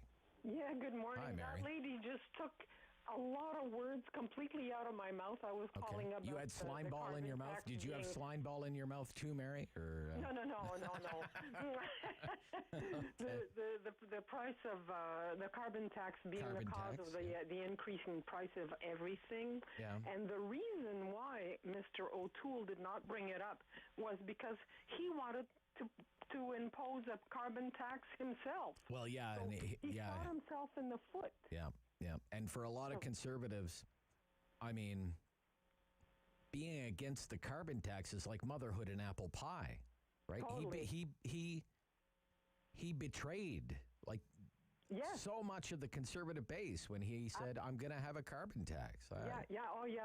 It was like we were. Like, what do you say to people like Michelle Rempel and Pierre Poilievre and Candace Bergen and these people who have been out there? They've been campaigning in election after election after election against a carbon tax, and now you're going to send them out there to face their constituents and say, well, no, actually, we're for a carbon tax.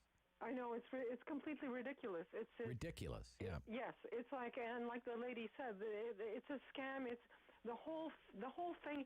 This putting a tax on these things.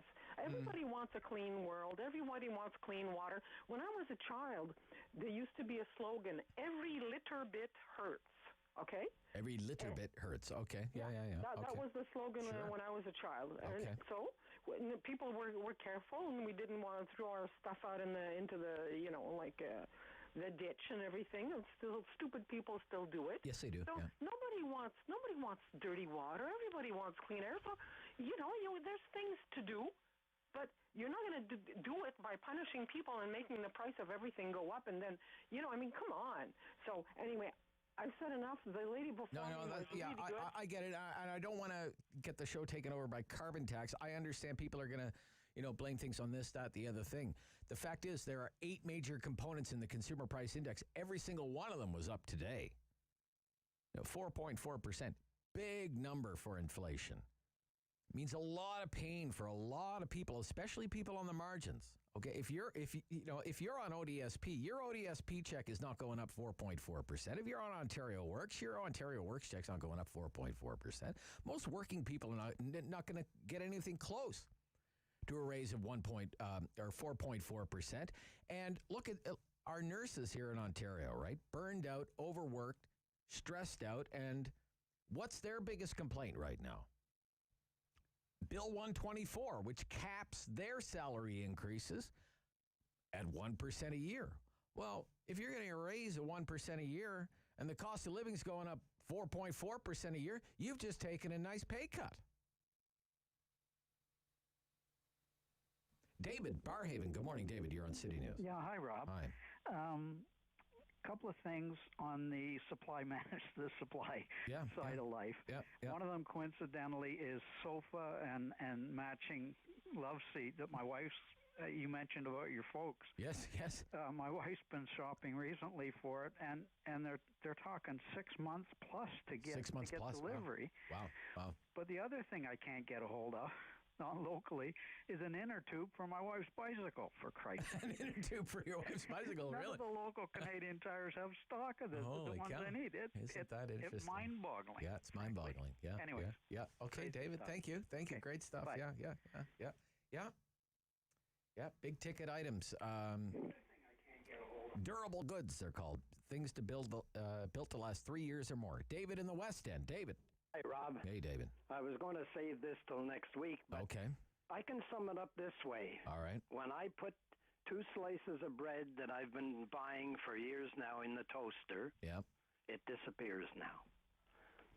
In other words, it used to stick up a wee bit, like maybe a quarter of an inch. Shrinkage. You're talking about shrinkage. Exactly. Yeah, they call it shrinkflation. Shrinkflation. I kind of noticed that too. It's like, isn't that something? This sliced bread isn't as big as it used to be. That's true. That's very true. Now, I'm really going to ruin your day by saying, how come we used to lay this at Harris's feet, but now, how come we're not laying it at Biden's feet? He the first day in his office, he canceled the pipeline. Mm-hmm. I think everything's tied to oil. Okay. And I told you some months ago, and you didn't believe me, but I saw on TV the summit meeting with all the heads of state, and the guy from France extended his hand, and he said to Biden, "Welcome to the club." Welcome to the club. Yeah, you did say that. I told you that. You did. You told me. You told me. Okay. All right. So the whole thing, Rob, it's all tied to oil. Yes. And the Green New Deal. And I live on the 15th floor now. I sold my home, and I live on the 15th. How am I going to plug an electric car in? Okay. I need a very long extension cord, I guess. Yeah, thank you. All right, got to run. David, thank you. Yeah, nice call. Boy, oh boy, the Bitcoins are running today. 67,000. 67,000. What's that? That's inflation. It used to be, it would be gold would get the bid. The barbarous relic would get the bid. Gold has kind of been range bound, and now everybody's piling into Bitcoins because they view Bitcoins as a store of value against all of this inflation. Whether that's wise or not for me to say, but I think that's what's going on. 10:46, Rob Snow Show. Back in a moment on City News.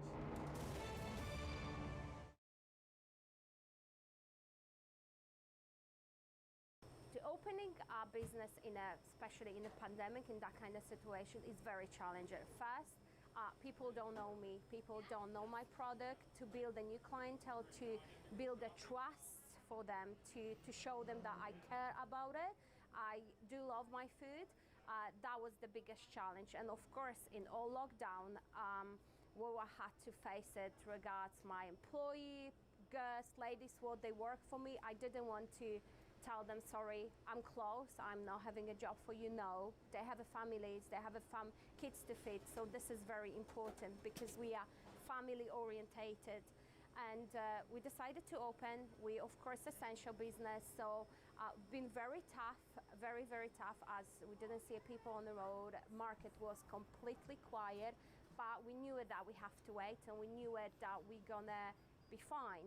In this time, we built online shop, Vedel Online, and we did Uber Eats, which one is picking up and is very, very popular. We have a really good feedback. So this is the song from my heart.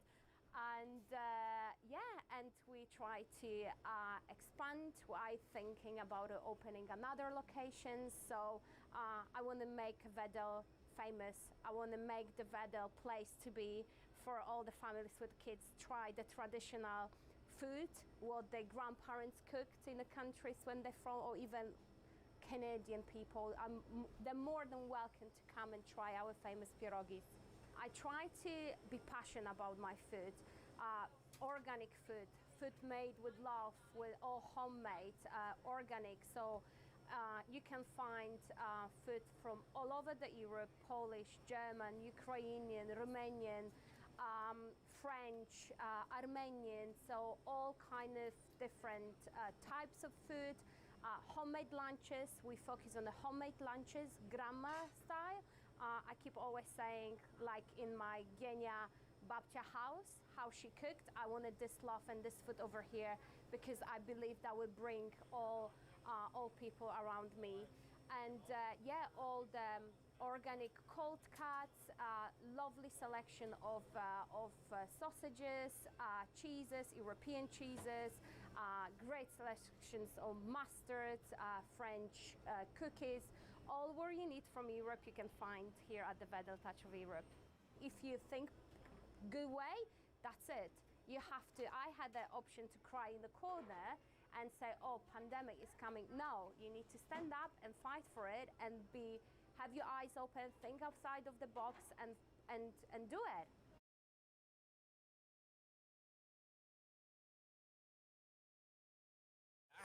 Hello. On the Rob Snow Show. The phone lines are open at 613-750-1310. Now, the Rob Snow Show continues.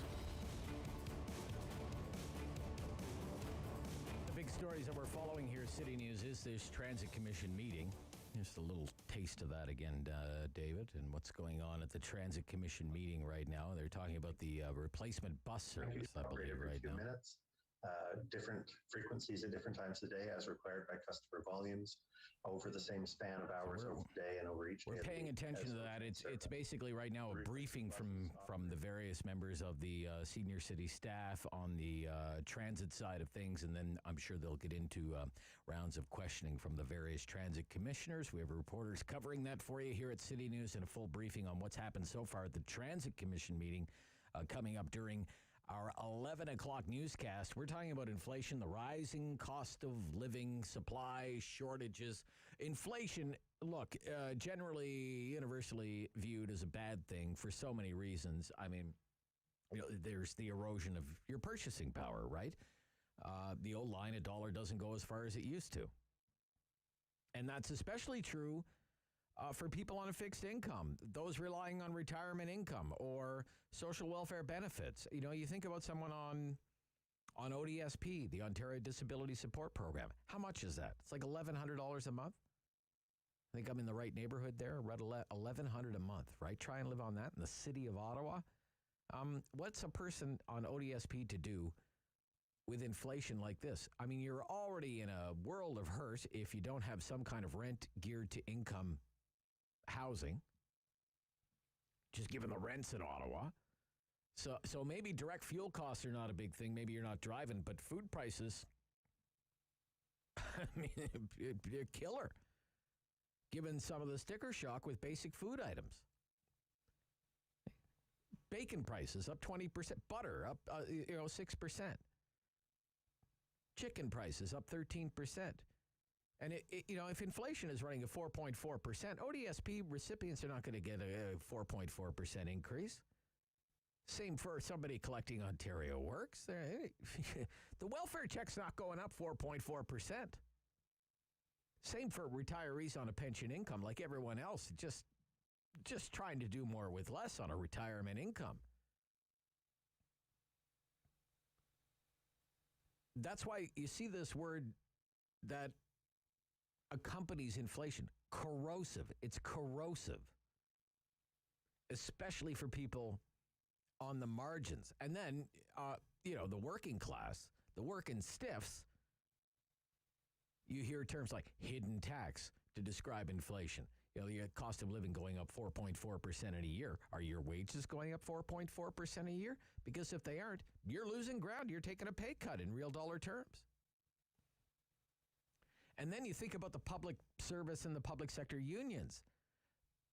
They're going to go on strike over the cost of living. And all of a sudden, governments are staring down contract demands for wage hikes that governments are in no position to afford right now.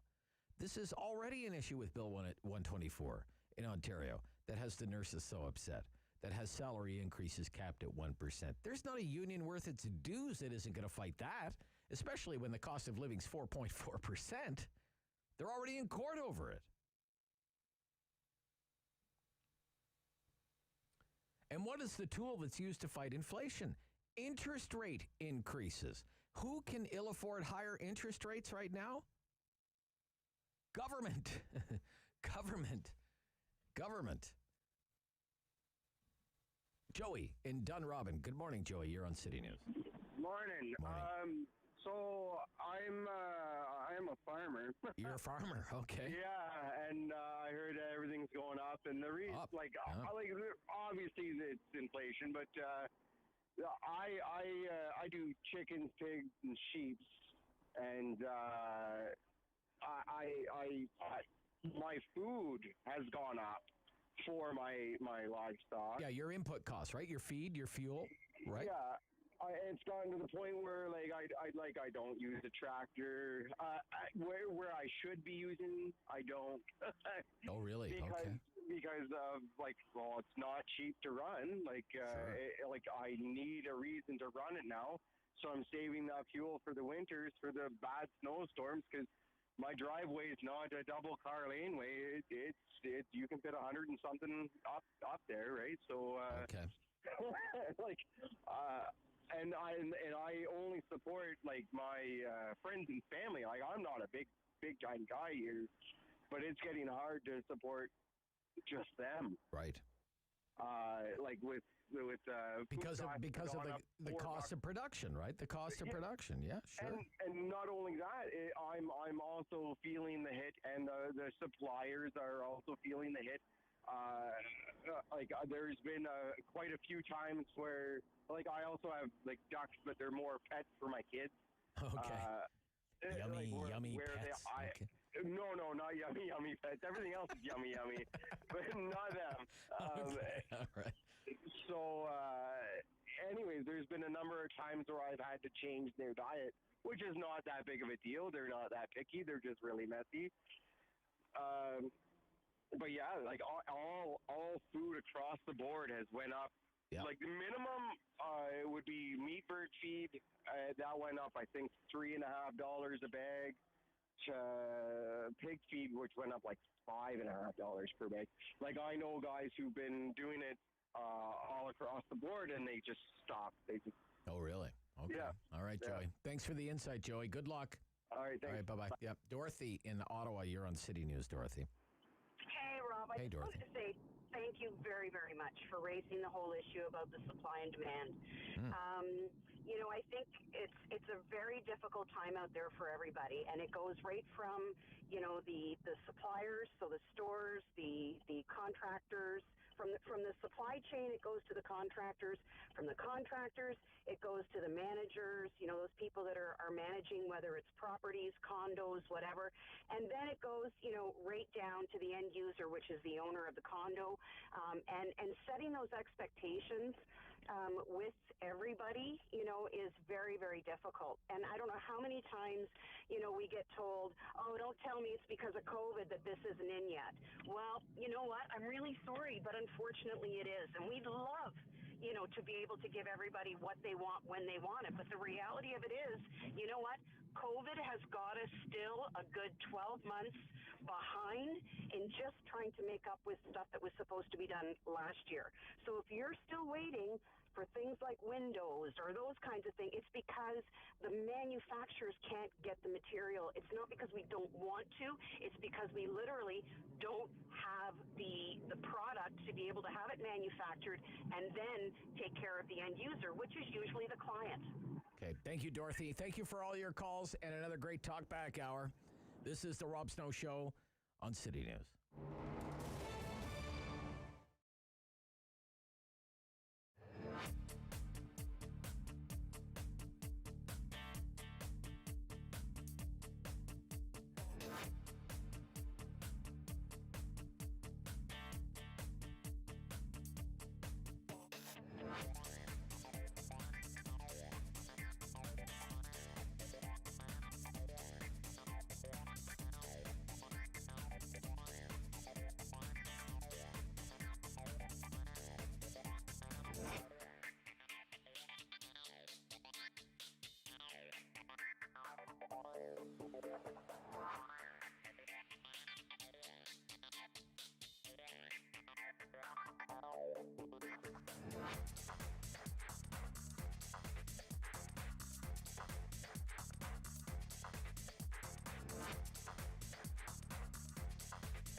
Smith Falls, and the Valley. Number 1 for local news in Ottawa and the Valley. This is City News, now on 101.1 FM and 1310 AM. It's Wednesday, October 20th. Good morning. I'm Andrew Boyle. Right now in Ottawa, 14 degrees. In Smith Falls, also 14. And here's what's making news in Ottawa and the Valley. At the Transit Commission meeting this morning, going on right now, OC Transpo's Troy Charter says all repairs on the light rail system were completed on October 18th. All those systems, though, although the repairs are complete, all the systems will require verification testing, confirming that they're prepared to be released back into service. We will at some point need to launch some test trains to conduct the additional measurements and validate that infrastructure. But that will come following, confirmation that it would be safe to launch some test trains at that time. So no return date as yet, but that Transit Commission meeting is ongoing now, and confirmation as well to a story you've already been told: improperly torqued bolts on the gearbox, the primary cause of the derailment on September 19th at Tremblay Station. Now, it has been a rough few months for transit users, and particularly this past month. City News reporter Chris Curry's taking the pulse of the city. Last month was tough. No LRT service for thousands. Packed R1 buses have many feeling frustrated, angry, and wondering if using public transit is the right way forward for them. There's been a lot of people talking about people getting bikes, saying at least while the weather's nice, they're going to be biking. People talking about getting cars, organizing carpools, because they just are losing confidence in the system. And there's a lot of mistrust and lack of confidence. They don't believe they can get from point A to point B on time. That's Laura Shantz of Ottawa Transit Riders, who says that thought process is emblematic of what many Ottawa commuters are thinking. Chris Curry's City News. City News time, 11:02. Now your forecast with meteorologist Jill Taylor. The average high is about 11 degrees. Will be well above that today, the high 18. And it's not as cold for us this morning as it was yesterday. We'll have sun and cloud for the most part today. Tonight, mainly cloudy. Showers move in late tonight, overnight 9 for the low. And tomorrow, periods of rain near 15. For today, the high 18. And right now in Ottawa and Smith Falls, it's 14 degrees. According to Ottawa Public Health, nearly 30% of restaurants are not complying with the COVID restrictions that were set in place nearly 1 month ago. More on this story with City News reporter Perushka Gopalkista. Proof of vaccination and ID requirements were just some of the measures put in place by the province to ensure the safety of restaurant employees and customers. However, according to MPP Lisa McLeod, she says that she was surprised to find out that nearly 1/3 of restaurants in Ottawa had not been complying with those restrictions. 30% of restaurants in the city of Ottawa failed to comply with the vaccination requirements at this point in time. So we're going to continue to work with the sectors. In September, bars and restaurants were under provincial rules which required proof of vaccination for those dining indoors. Perushka Gopalkista, City News. City News time, 11:03. The COVID infection rate continues to decrease in Ontario. 304 cases reported today, along with 4 more deaths. Now, the province says 19 of these cases are in Ottawa, 6 of them in Eastern Ontario, 5 in Leeds, Grenville, Lanark. No new cases today in Renfrew. The positive rate is 1.3% of the 31,500 tests that were completed. Ottawa City had the second highest inflation rate of major centres across the country. According to StatsCan, the city's inflation rate in September was 5.3%. National rate is 4.4%. Only Charlottetown at 6.2% was higher than Ottawa. Now, gas is to blame for the rate climbing right across the country to its highest level since February of 2003. The price per litre has risen on average 33% year over year in September. I'm Andrew Boyle for News Anytime. Follow up online at ottawa.citynews.ca. He's the opinionated Ottawa icon. The Rob Snow Show returns on Rogers TV and City News. 101.1 FM and 1310 AM. Oh, the best man in Ottawa was Mapara Joe. Mapara Joe. Big Joe Mapara paddled into Mattawa all the way from Ottawa in just one day. Hey, hey, on the river Ottawa, the best man we ever saw was Big Joe Mapara.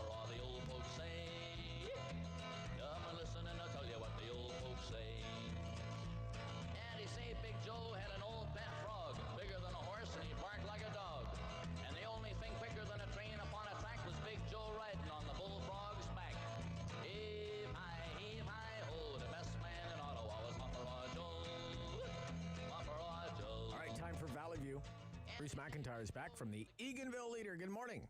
Good morning, Rob, on a Wednesday, bright Wednesday. Yeah, I'm hoping I hear Muffraw Joe, and we basically have two Stompin' Tom songs that we play when Bruce is here. That's one. And the other one is Snowmobile by Stompin' Tom. And I'm hoping that we're not switching over to Snowmobile anytime soon. Yeah. January. Yeah, let's hold off until January. So the paper's out today, right? Eganville Leader. It came. Lovely paper it is, 2 sections, and all the news of the Ottawa Valley for $2. Renfrew County's largest paid circulation newspaper, independently owned since 1902. It is in its 120th year. Oh, you're pretty good. That's not bad, Rob. Not bad. Yeah. Now Bruce has only been there 98 years of those. So I look good for a leap, baby. $2 tax included, and a lovely woman on the front page holding up a sign saying, "I caught the ace." That's right. LC Mask from beautiful downtown Round Lake Center. Round Lake Center. Okay. That's okay. That's like right the urban core of Round Lake, or what? It's a nice little. It's more of a cottage community. But cottage, sure. Yeah, of course. Yeah. Kind of between Pembroke and Killaloe. So, and I also see that Mask is a very common name out there. I was actually on Mask Road last week. Oh, but yeah, she won $27,000 from the. That's not bad.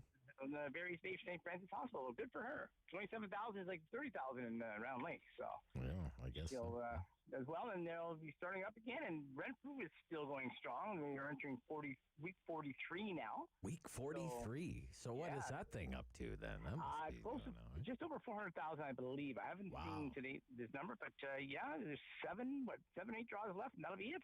So. It's come down to crunch time, and as you were saying, inflation, we all need our extra money in our pockets these days. And for you, Rob, the inflationary item up here, things that are in demand, pharmaceuticals. Go to any pharmacy, you're going to see a lot of empty shelves. Oh, really? Okay. Yeah. I've noticed that. Number one. Number two is everything else. I noticed. What are you paying for gas up there? Well, it depends where you go. Like in Renfrew. What are you paying in Renfrew, for example? Renfrew this morning was $1.39. Iron Prior was $1.36, and I got my gas at Golden Lake for $1.21. Oh, $1.21. Yeah. On the reserve. Yeah. I love that place. Because somebody texted me this morning saying they were on the reserve at Golden Lake and said it was $1.29. So oh, it's quite possible. It may have gone up. I got it Monday. So. Oh, Monday. Yeah. Okay. Yeah. Maybe it's gone up since then. So. Seems but even at $1.29, like screaming deal, $1.21, like you're talking bargain basement. And that's before I used to have a discount on there when they first opened. One of the employees put me on their card. I got an extra 14 cents off. No, but you know what I was also thinking about, because the Eganville Leader's done a lot of news stories on this, is the investments that the provincial government is making to try and get Ottawa Valley municipalities, and I think Eganville is one of them, hooked up to natural gas.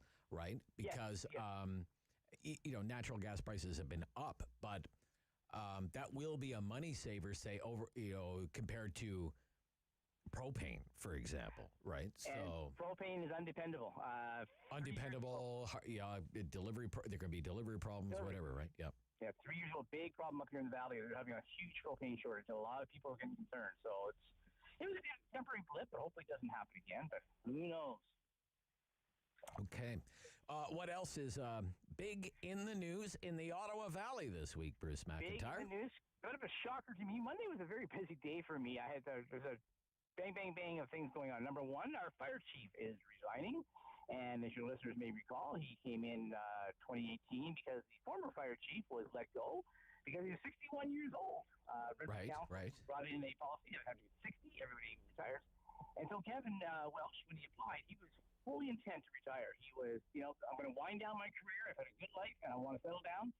2 years later, he says, I'm not ready. Oh, really? Okay. I'm not ready. It's funny, yeah, okay. Yeah, he was 2 years ago, and so now he's moving on to St. Thomas. And so I think this is going to be a problem for Renfrew and other small municipalities. There's only a handful that have adopted this policy in the province, and already we're seeing the effects. I mean, Kevin is an amazing commander. He has done so much for the community, and he's leaving because he doesn't want to retire. And I think, but he has to retire because he's 60, right? Yes, that's correct. Yeah, and the previous chief had to retire because he had hit this mandatory retirement age of 60, and he was fighting it, right? He didn't retire. He was terminated. Well, yeah, terminated. Yeah, terminated. Yeah, that's what I meant to say. Yeah. Yeah, I know. It's funny. He was terminated. They had the meeting in the morning. They passed the policy in the morning. That afternoon, he came in for regular staff meeting. Okay, you're gone. What? You're done. Yeah. But he challenged it, right, and lost? Yes, he did. He challenged it on the Human Rights Commission, and they did settle. Again, the settlement was never known, but they did settle. Okay. The two parties settled. So we're losing our chief. Okay. Again, and because of the same issue. Because of the same issue. The same issue brought him in. The same issue's taken him out. It's so arbitrary, Yeah. Like and both Kevin and Guy, the former chief, they're 60 is like the new 50. They're specimens of health. They're in awesome shape. Yeah, it's ridiculous. It really is. Yeah. Okay. What else do you got going on up there? What else we got here? Well, COVID is rearing its ugly head again. Once again, it's in a little corner of the valley, Madawaska Valley / Barry's Bay / Combermere. But it's I'm not sure what it is down there. But not funny, but the vaccinations, we were talking last week about the hospitals. Barry's Bay has a strict policy, but for those who don't want to vaccinate, there will be a prayerful protest for them this weekend. People are going to come out and pray for them. So okay, all right, what's going to happen. Okay, that's interesting. That's a different angle to take on it. Right. And we'll see what happens there. But it just seems to be the Barry's Bay, Combermere area that's always been our hotspot for COVID. Perhaps it's because it's transient. We have a lot of people that come and go through the summer, the cottages. But I turn my calendar, cottage season is over, and they're still having issues. Again, it's based in a church. We'll congregate. Nothing wrong with going to church. It's excellent. But it seems to be the area where the virus is spreading in the valley. So that's our COVID update for that. And interesting, I said 3 things happened in Renfrew. Second, I'll be reporting on this later next week, but the Renfrew Legion will not be holding Remembrance Day ceremonies. Oh. Yeah. Oh, is right. And they'll have minimal. They're going to have... Did they have one last year? They did not. They did not. Because of COVID. Right. But now that the worst is behind us, they decided not to have it. And that's kind of a lot of the Legion members are not happy about that decision. Yeah. And it's a combination of things. A number of things take place. We have volunteers. You can't get people out to do it. Secondly, they're elderly, and they're not ready. They've always done a parade. A lot of them can't do the parade now. They just can't walk from the Legion to the Cenotaph. So we'll see what happens there, what they're going to do for their ceremonies. But it's unfortunate because I go every year. I love going to small town ceremonies. So that's kind of disappointing. And the third thing is the Renfrew Tennis Club will be looking for a new home. They have a new home. They didn't want to leave. So the membership were there for 40 years at the Mattaway Park. It's being expanded, and they're going to be moved because the cultural center will be going where they are. They get brand new netting, brand new asphalt, brand new fencing, and they're not happy. So, because they've had almost a private club for 40 years, they're on municipal property, and the municipality said, okay, we're going to open it up. We want you to bring pickleball in. We want to bring some other activities. And they said, no. But in the end, the town is successful, and they'll be moving. They're not happy, but they're moving. Okay. So all right. Unhappy people in Renfrew. Okay, need you to stand still or find a better place because your phone is starting to drop out there. I got a new phone, Rob. Oh, you got a brand new phone. Okay. Yeah. Fancy you. Okay. I have to move, so I'll do my best not to move again. And what else is doing in the valley? We are having a shortage of qualified professional staff due to smaller townships. Their director of public works are on sick leave, and we can't find people to fill them in. So the county of Renfrew is helping out to supply some engineering staff, but we're seeing the ripple down effects of municipal staff retiring and no one coming in to fill the spots. So interesting times for the municipalities in the next little while. Very competitive to get staff in there. They'll do bonuses, do everything they can to get them in there, but it's tough. Tough slog. All right. Okay. All right. Your phone, we're having a tough time with your phone there, Bruce. I've got a new phone for this gig, so I'll go back on a landline, I guess. Okay, all right. No, that actually sounds better now. Okay. I like to look at the want ads in your paper. We know you do. People like you, we like people like you, Rob, that read the ads. It makes our advertisers happy. Sure thing. So. It's what keeps the whole operation running. That's it, so they can pay you the big bucks. That's right. I can travel and talk to nice people like you. Yeah. So it's Barry's Bay Home Hardware. Small engine mechanic. What's that? That used to be Yuckabuski Home Hardware. Oh, really? Okay, in Barry's Bay. Okay, they're looking for a small engine mechanic repair technician full-time full time. Okay, doesn't. You and I don't qualify, Rob. I think. Oh gosh, no! You don't want me doing that kind of work. You don't want me doing either. No. Did you try the choke, sir? No. Okay, all right. No, all right. What else do we have? Miller Timber Mart. I don't know where. Bonnechere Street in Eganville. Right on the main drag. Right on the main drag. Retail salesperson, estimator, full-time. Building materials, yard manager, full-time. And delivery driver, full-time. DZ license. Competitive wages, benefit package offered. So, always interesting jobs in the Valley, I have to say. It's never boring. But it's funny, you mentioned that Home Hardware in Renfrew's had a sign up now on the street for 3 weeks. They are also looking for a part-time counter person estimator. So, yeah, those jobs are just not coming up as it is true. And, yep. And you have a story in the paper. They're doing work on the swing bridge. It's still a swinging. It's one of our most iconic landmarks, and $300,000 to fix it, which is a little pricey for a bridge, but it's a key question. They fix it or they close it. It's come down to that. Oh, really? Okay. Yeah, and it is. I mean, here's an example, Rob. I was there taking pictures. That picture you saw I took on Monday, and this high school student came to the bridge. He's like, I said, what's wrong? He says, it's closed. I said, yeah. I got to get to the hospital. It's right up there. I got to go and see my grandma. I said, get in. I'll give you a drive. So it's more than just a tourist attraction. This student, that was his main. It saves 20 minutes if you take the bridge as opposed to walking on the main road. So that is close for the winter, and it's a lot of people use it. So it'll be interesting to see. And only one of two in Ontario, by the way, Rob. All right. I was just reading your editorial, the editorial in the Eganville Leader today. We pull no punches. It's about Premier Ford and what he said about immigrants and the dole, and just reading through it, it seems to be he could have said it better, but a lot of this is being blown out of proportion, I think, is what. Unfortunately, Mr. Ford's a magnet, as you well know. Yeah, it happens. Yeah. I should mention as well that the people are starting to get their positioning in place for the municipal elections taking part next. Oh yes, okay. Yeah. Next year, I should say. Next year. Yeah. And. I'm not going to put any names out there, but some interesting names are coming forward, and it's been pretty smooth as far as municipalities go. This previous term, we've had one problem child. That's Brunel, Lindell, and Raglan, where the two councillors. Their due date is Friday, whether they resign or not. We'll see what happens. But it's been pretty quiet, and I find when it's quiet, it's a good thing. I know the former CEO of Border Valley, Eganville, said every Wednesday morning he gets the paper, and if he has kept his council off the front page, he's doing a good job. Okay. All right. So we'll talk soon, Bruce. Next week. And it'll be a different phone, Rob, I promise you. Yeah, no, it sounds all right. It sounds all right now. Bruce McIntyre, Eganville Leader. That's Valley View for this week. Be right back. Rob Snow Show, City News.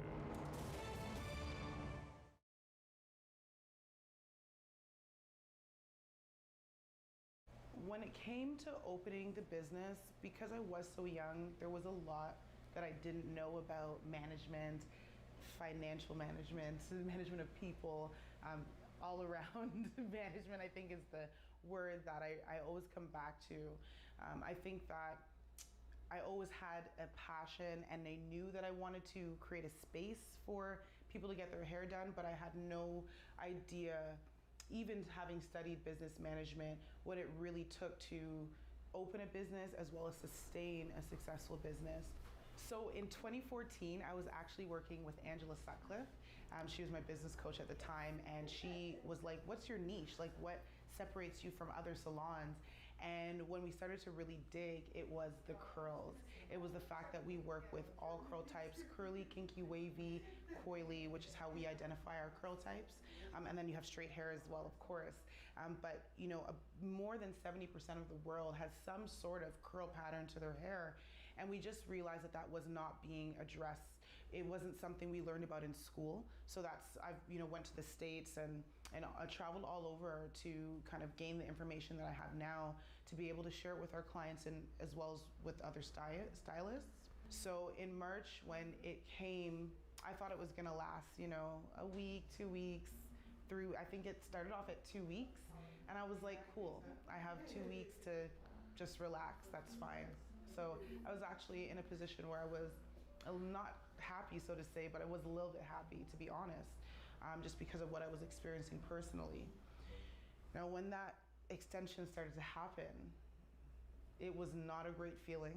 It was very uncomfortable not knowing how I was going to support myself financially. So I'm so excited about the Academy. It's something that I started and I launched it during the pandemic. So I've been teaching for a number of years. I've been educating for a number of years. I educated at Algonquin. I've educated at Versailles Hair Academy. And I've also educated in my own space, in this space and my old space up on Greenbank. And so it was just a continuum of what, I've been doing for these years. When we have a client in our chair, it's not just about making your hair look great. It's about how do you go home and take what we've just taught you and emulate that. So now with a world where people want to quote unquote be diverse and inclusive, what does that really look like in a salon setting? And for me, it looks like being able to invite any curl type, any hair type really, because I can take care of straight hair types just as well as, I can take care of curls. And we cater to all curl types regardless of what you look like on the outside, we got you.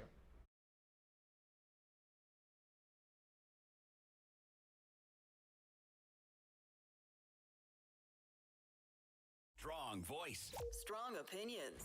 The Rob Snow Show returns on Rogers TV and City News. 101.1 FM and 1310 AM. Again, one of our top stories is this meeting of the Transit Commission that's underway right now.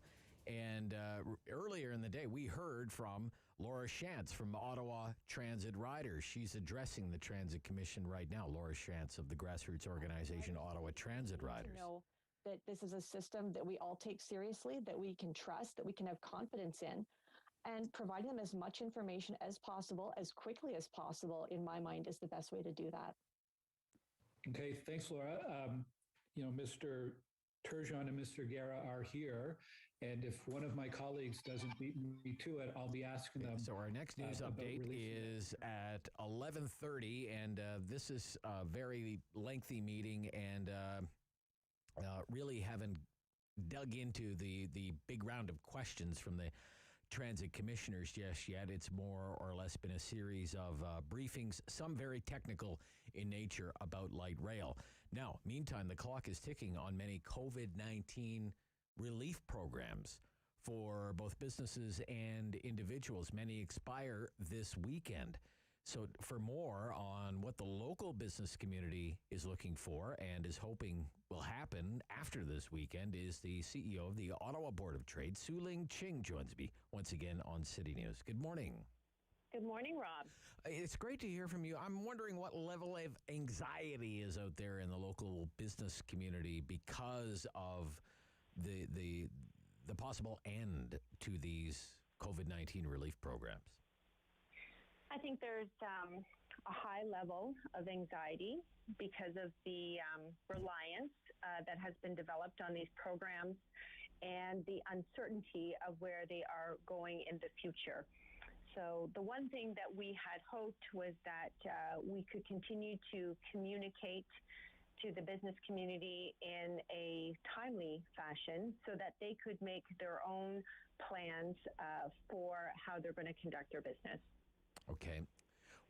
What are you hoping will happen by the end of the week? So we have been advocating for an extension of these programs. For a long time, we have been advocating for a shift in investment to the businesses in the hardest hit sectors. Okay. So that's the best long-term scenario, that in general terms that we start looking at our government investments in keeping the businesses afloat that have been the hardest hit during this pandemic and creating an environment where we can have a private sector-led economic recovery. So barring the fact that they don't have that maybe ready to go, we do believe the extension is the best thing to do at this stage. And in fact, it's a bit late, right? Because we know businesses are relying on them. We shut the economy down in a day, but we're not going to restart it in a day. And we have to be thoughtful about these businesses who have sacrificed a lot, taken on tremendous amounts of debt in order to stay open, continue to face challenges, including, as you covered yourself, labor, and lack of clientele due to ongoing restrictions in some areas, etc. And so we need to. A colleague of mine said, we're 10 meters out from the shore. We have to bring as many businesses as possible with us to the shore to finish this fight with them so that they can be a meaningful part of our economic recovery. Right. The holiday shopping season coming up, an opportunity here, maybe an opportunity between now and the end of the year. The cabinet federally can extend it for a month. It doesn't need legislation or anything. So you would like to see an extension of wage subsidy, rent relief, hiring incentive, these sorts of programs.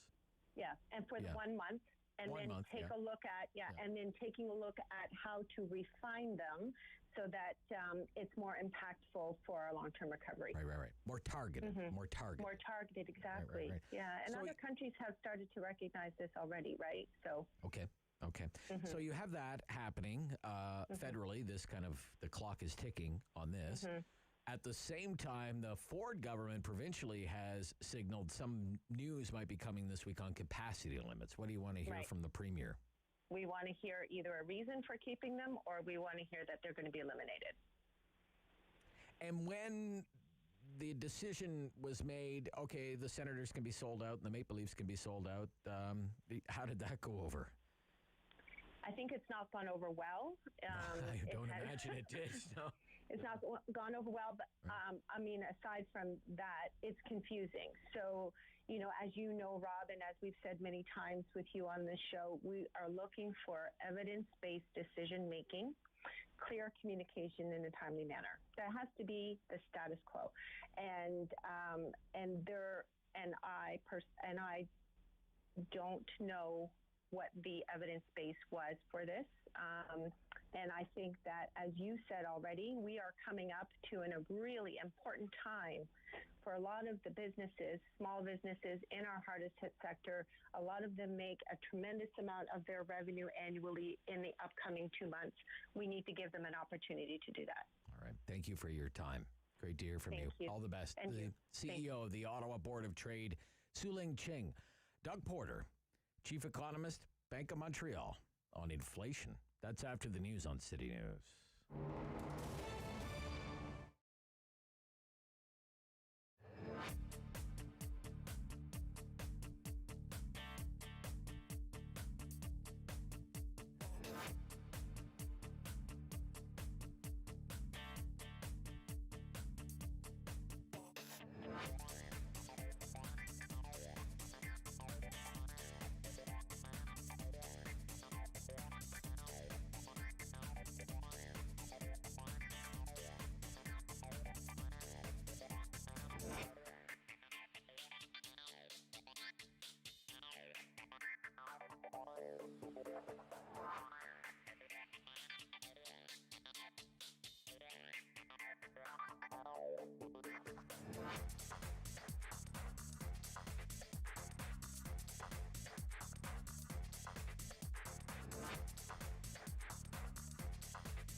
#1 for local news in Ottawa and the Valley. This is City News. News, now on 101.1 FM and 1310 AM. This is Wednesday, the 20th of October. Good morning, I'm Jason White. Right now in Ottawa, lots of sunshine, a clear sky, 16 degrees, 17 in Smiths Falls. Here's what's making news this hour. OC Transpo says all of the repairs to the O-Trains Confederation line after the latest derailment are now done. Repairs wrapped up Monday after improperly torqued bolts on a gearbox led to September's derailment near Tremblay Station. A heated meeting of the city's Transit Commission continues this hour. A local MPP says about 30% of the capital's restaurants are not following COVID rules. Nepean's Lisa McLeod telling the legislature Ottawa Public Health gave her the figures. McLeod's office has referred our request for comment to Ottawa Public Health. Ottawa Public Health has deferred to the city's media department. Ontario reports 304 new cases of COVID-19 today, 4 more deaths from the virus. The health minister says 72% of the new cases are in people not fully vaccinated or whose vaccination status is unknown. That figure jumps to 85% among COVID patients in intensive care. Ontario's COVID-19 Science Advisory Table supports a hospital vaccine mandate, saying it would reduce the risk of staff shortages. The group says hospital workers who are not immunized against the virus are at greater risk of being unable to work for long periods of time if they have an acute or long COVID-19 infection. City News Time, 11:32. I'm Jason White. For news anytime, follow up online at ottawa.citynews.ca. The world is changing. So keep up with Rob. The Rob Snow Show returns on Rogers TV and City News, 101.1 FM and 1310 AM. Let's dig deep into the inflation number this morning. It's 4.4% from Statistics Canada. Year-over-year increase in the Consumer Price Index. Doug Porter is the Chief Economist, BMO Financial Group. Good morning, Doug. Welcome back. Good morning, Rob. Big number, big number. What do you think of it? I think what really stands out here is how the pressure is beginning to broaden out. Of course, a lot of the big driver over the last year has been the comeback in gasoline prices in particular, the run-up in home prices. But we're starting to see some notable inflation pressures in lots of different areas. Stats Canada pointed out that basically every major component rose. We're starting to see food prices really begin to ratchet higher. And of course, that's an area that everyone pays attention to. Everyone's affected by it. I actually, oftentimes economists and central bankers like to take out food and energy prices because they tend to be a bit volatile. But the reality is when you get real inflation in food prices, that affects everyone and it's very visible. And I think that's what could really change sentiment and the psyche when you get serious food inflation. Yeah, I mean, a 32% increase in prices could usually be, as you say, kind of discounted, right, as being volatile, and we'll see what happens there. And after all, if you go back to the earliest days of the pandemic and lockdowns, gas prices were super cheap. So, of course, they're higher than they are now. But now it's broadening. That's what you're saying. It's seeping into. You're seeing these cost pressures in a broader array of goods now, right? Yes. Yeah. I don't want to totally overplay it because one thing we've been doing is looking at what's inflation averaged over 2 years. So what that does is it basically removes those so-called base effects. When things were extremely low a year ago, and what we've got now is over the past 2 years now inflation has averaged 2.4%. That's a little bit above the Bank of Canada's target. Nothing to be overly concerned about, but 2.4 in recent decades, that's definitely on the high side, and the trend is pretty clear that it looks to move higher yet in the months ahead. It seems to have really started to heat up in the summer. What happened in the summer that changed, seemingly, the inflationary environment? Well, I would say two things. First of all, energy prices just kept going. Okay. Not only did they reverse the declines of last year, they're now back at levels we haven't seen since 2014. If you look at really either oil or natural gas. But the other thing I think really began to bite were some of the supply chain issues that we've seen around the world. We've seen things like motor vehicle prices go up 7% in the past year. That's big for car prices. We've actually seen TV prices go up in the past year. Television prices in quality adjusted terms haven't gone up for decades.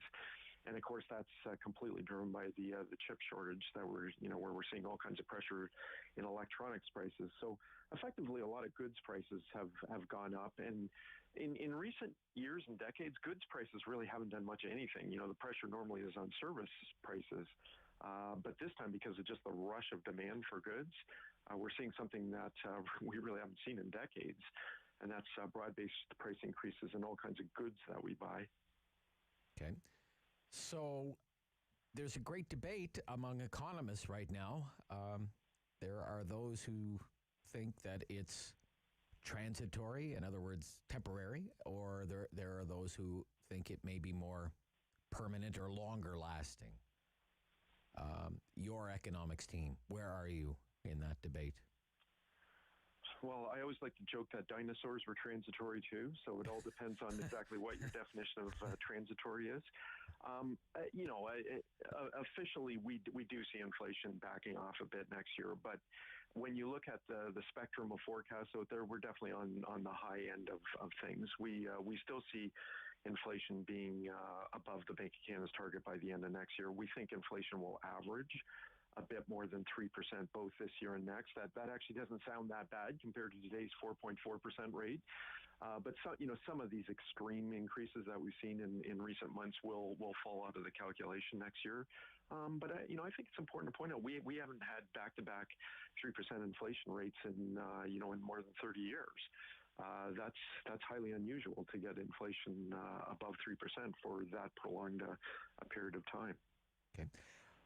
What does it mean for monetary policy from the Bank of Canada, do you think, a report like this? Well, I don't think the bank will be too surprised by today's number. I think it's more, the stretch of strength that we've seen in recent months, and the fact that we're probably, we're quite possibly looking at yet another high side reading in October, because gasoline prices have looked to have jumped about another 5% this month. So it's this whole stretch of relatively high side readings that the bank will react to. We're going to hear from Mr. Macklem next week. The Bank of Canada brings out their latest quarterly economic update.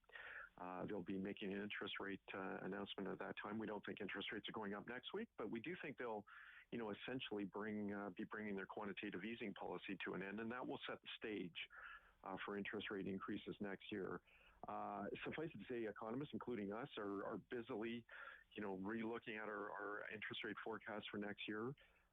We're likely going to be calling for 2 interest rate hikes in 2022, and there are others who are a lot more aggressive than that. Financial markets and some forecasters are, calling for 4 interest rate hikes in 2022. If you went back about, 4 or 5 months ago, I would say the consensus was the Bank of Canada was going to do next to nothing next year. So the landscape for the Bank of Canada really has changed, and a lot of it is because of these inflation readings.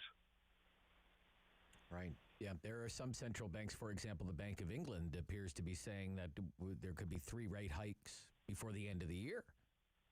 And it's the third week of October, but you don't think that the Bank of Canada is that hawkish right now, I guess you're saying. No, I don't think they're. The bank is probably a little bit more aggressive than, or will be a little bit more aggressive than some others, but it won't be right at the leading edge.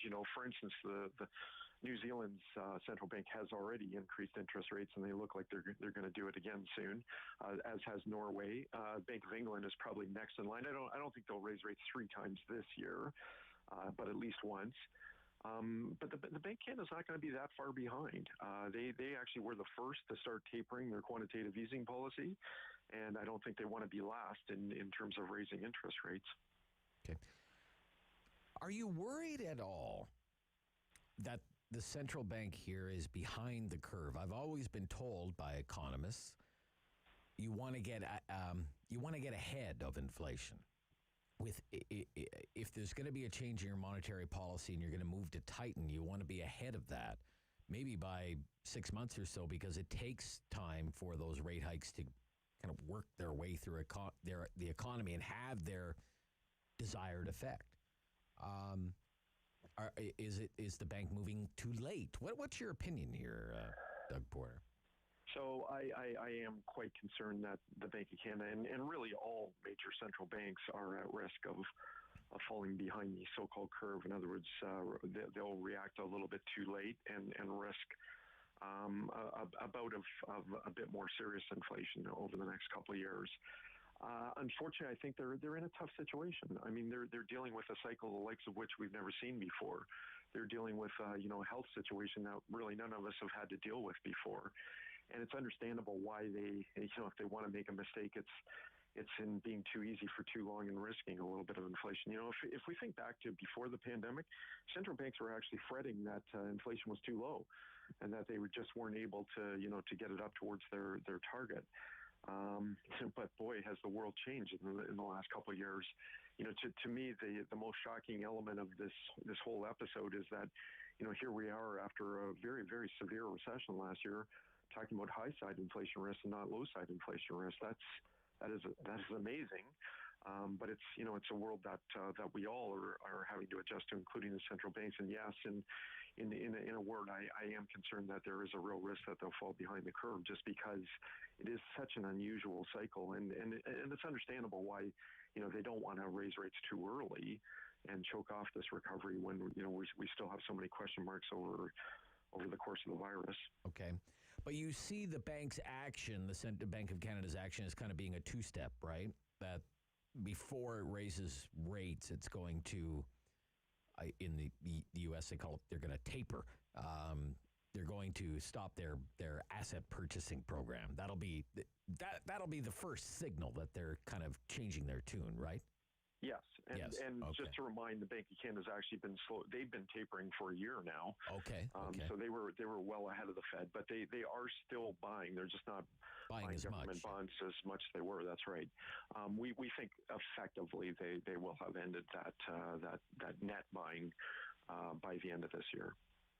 Okay, resilient. You hear that word a lot, resilient. How resilient is the Canadian consumer to even modest increases in interest rates after, enjoying this rate environment for, well, I mean, in all seriousness, more than a decade now, right? Since the financial crisis of 08-09. So I think the consumer is resilient to some modest changes in interest rates. I think where the pressure would begin to build is if and when we get back to where rates were before the pandemic. We have taken on more debt as a whole, the consumer side during the pandemic. I mean, household balance sheets have actually improved because they've been so heavily supported by government programs, and of course the asset side is flared higher, whether you look at home prices or equity prices. So I'm not overly concerned about the household balance sheet as a whole. But no question, there are a number. There's a whole segment of the household sector that has taken on, probably overstepped in terms of how much they could comfortably borrow during this episode, and will face some pressure as rates begin to rise. So I think they are, as a whole, resilient, but some people are going to get in trouble as soon as rates start going higher. Okay. In 1 month, I have a chart here of the Canadian dollar. The Canadian dollar a month ago was 77.9, and today it's 81.2. That's a pretty big move, but firmly above 80 cents now U.S.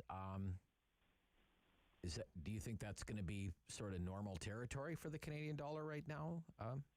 Doug, what do you think? I would say if oil prices can hang around here or even move higher, I actually think there's more headroom for the Canadian dollar. I am not a huge bull on the Canadian dollar over the longer term. I'm very concerned about our competitiveness situation looking further out. But the short-term trends are definitely in the dollar's favor. Anytime the global economy is in major recovery mode, that tends to be positive for the Canadian dollar. Anytime you got oil prices above $80 a barrel and natural gas prices strong and other commodities starting to come back again too, that's still a pretty favorable environment for the Canadian dollar. And then finally, on top of it, it does look like the Bank of Canada is likely to raise interest rates before the Fed. And that's being built into today's exchange rate as well. Okay. Thank you, Doug Porter. Always great to hear from you and have your expertise on these matters. Thank you again. Thank you, Rob. Bye-bye. Doug Porter is the chief economist at BMO Financial Group. It's the Rob Snow Show on City News.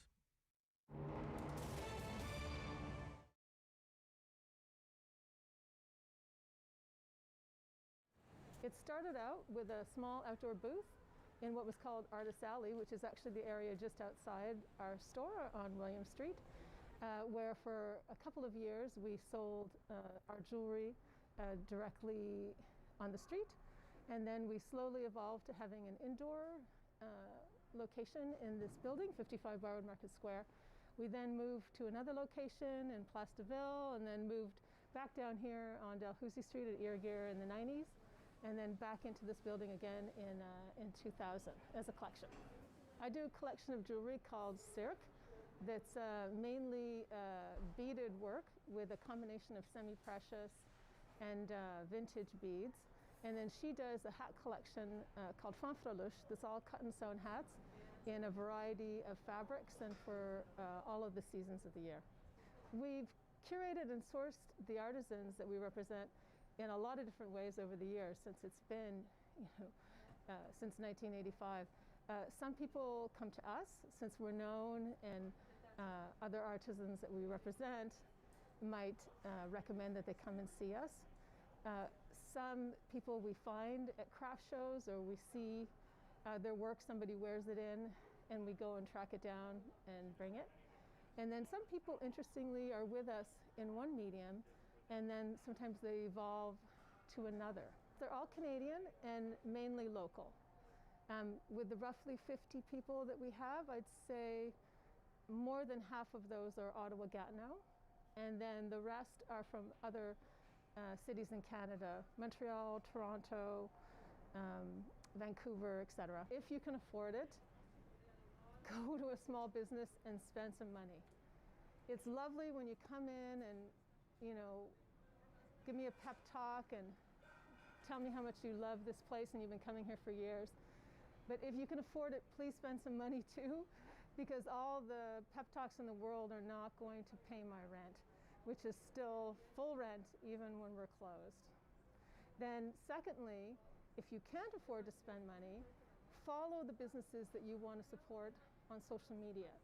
Go to their Instagram, go to their Facebook, follow their Twitter, and then retweet, share their Facebook page, like and comment, because if you can't afford to, as many of us can't right now, to do extra expenditures, doing all of those little things like that will raise the visibility of those small businesses and hopefully for them result in some online or curbside or other business for them.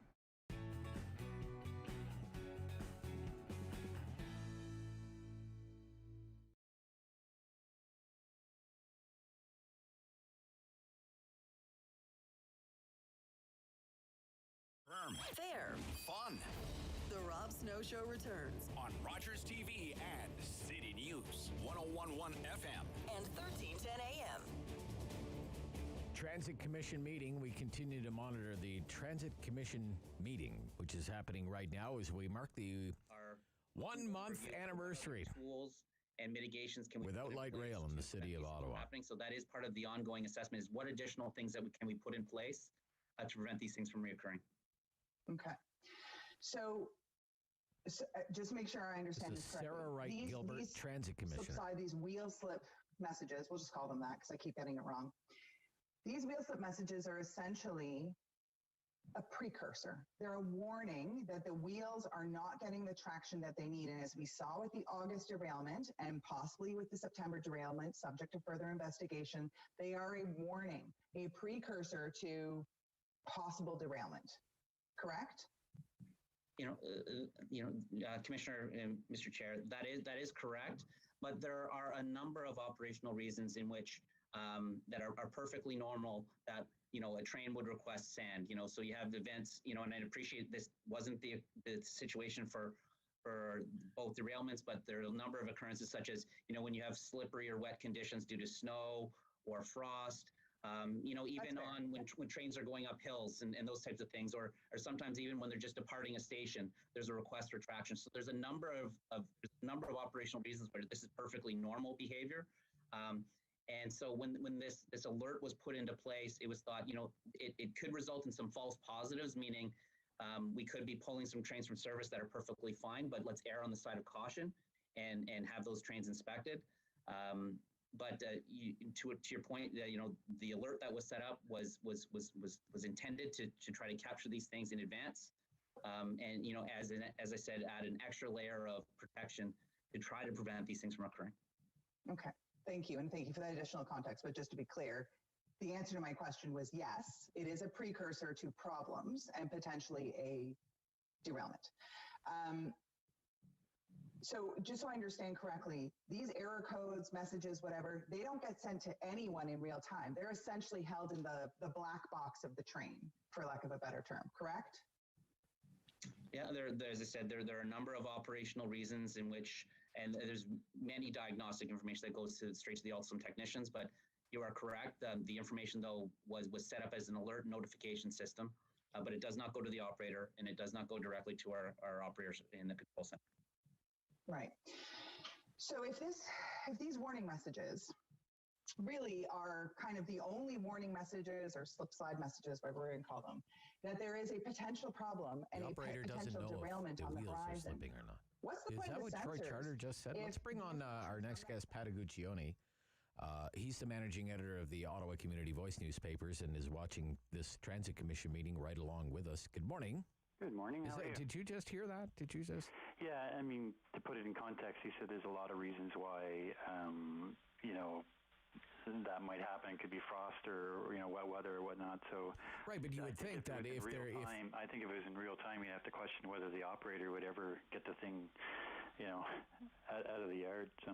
Yeah, I guess I'm just surprised because and maybe it's not being familiar with how these trains work and what's involved in operating a light rail train. I've never operated one, right? So, and I understand they're largely autonomous anyway, but it's kind of strange that if the wheel slips or whatever, you wouldn't get like a warning or something. My truck gives me a warning when my wheels slip, so does my car, and we turned it off because it came on. Oh, you turned. So. I mean, all right. Well, someday we'll be talking about the Uguccioni minivan derailment someday. All right. But seriously, Pat, what have you thought of the meeting so far? It's very technical in nature. Well, it is. And you see the first question of staff, and they're just getting to staff now. I mean, everyone's going to be getting into the weeds on this. So I think this is going to be a long meeting. And Steve Canalacos, the city manager, said they're there to answer their questions for as long as they need to. So. Right, we'll right. Be here all day. Well, I mean, I guess the questions are what happened, what's being done to fix it, and when are we going to get the trains back? Right, and that's what they spent the first part of this meeting. They have the independent firm from Philadelphia there. They have the RTG vice presidents there. The city's safety officer. So. I mean, they went into chapter and verse about what they think happened in the August and September derailment. The message quite clear from Steve Canalacos is that we won't be putting these trains back into service until everybody signs off that they're safe to actually put back on. But that would just be a few of them, the seven. Seven, yeah. Nothing today about when we'll get our full fleet of 12 or 15, whatever people agree on is the full fleet. So. Okay. So, here we are. It's October 20th. I think what's your guess here? I mean, the consensus they won't be back on the track until at least the second week of November. With seven, you mean? With seven trains? With seven, right? Yeah. Not the full fleet. Not the full fleet. Yeah. Right. Okay. Operating at 30% capacity. So. Which is, what we're still in the pandemic. I suppose, even if you have seven, I mean, the ridership being what it is, right. I suppose you can get by with seven trains. I think the big message here today, the first two delegations were from, an advocacy group called Ottawa Transit Riders. Yes, we had Laura on this morning. Right. The public is had enough. I mean, there's really no positives to bring to this commission. That the bus system that supports the rail system is not working. I mean, it has this cascading effect, right? Yeah. But I mean, Sarah Wright Gilbert, your civilian transit commissioner, said today that the system no longer works for her. She is now not relying on the transit system. She's bought a car and she'll be taking a car to work. That's one of your transit commissioners saying that. Wow, incredible.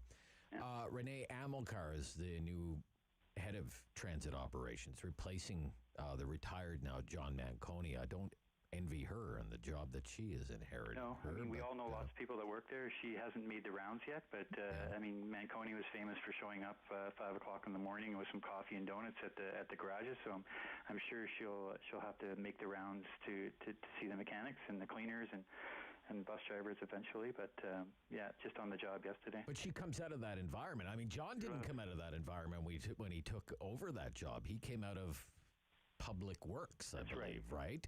Into transit, which was said to have its own unique culture. Right. Now he took to it like a fish to water, but at least she comes out of a transit operation in Montreal. Right. So. I mean, and one of Manconi's biggest accomplishments was bringing peace with the union. They have a 5-year contract, so with her experience working directly with 7,000 Montreal transit workers, I'm sure that'll be a good transition.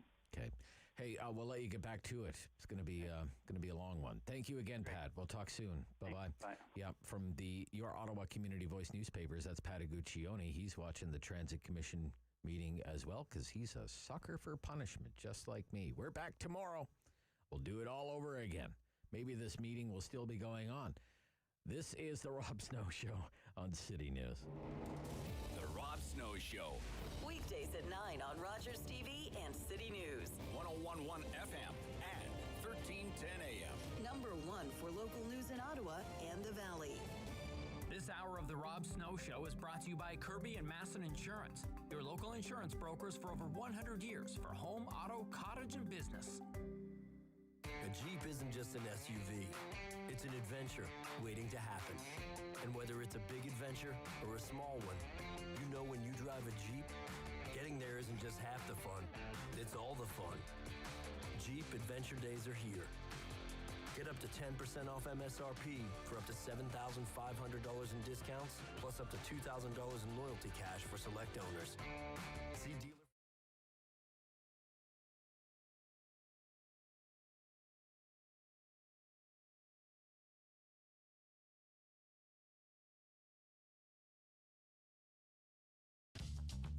This program is brought to you by Ignite TV.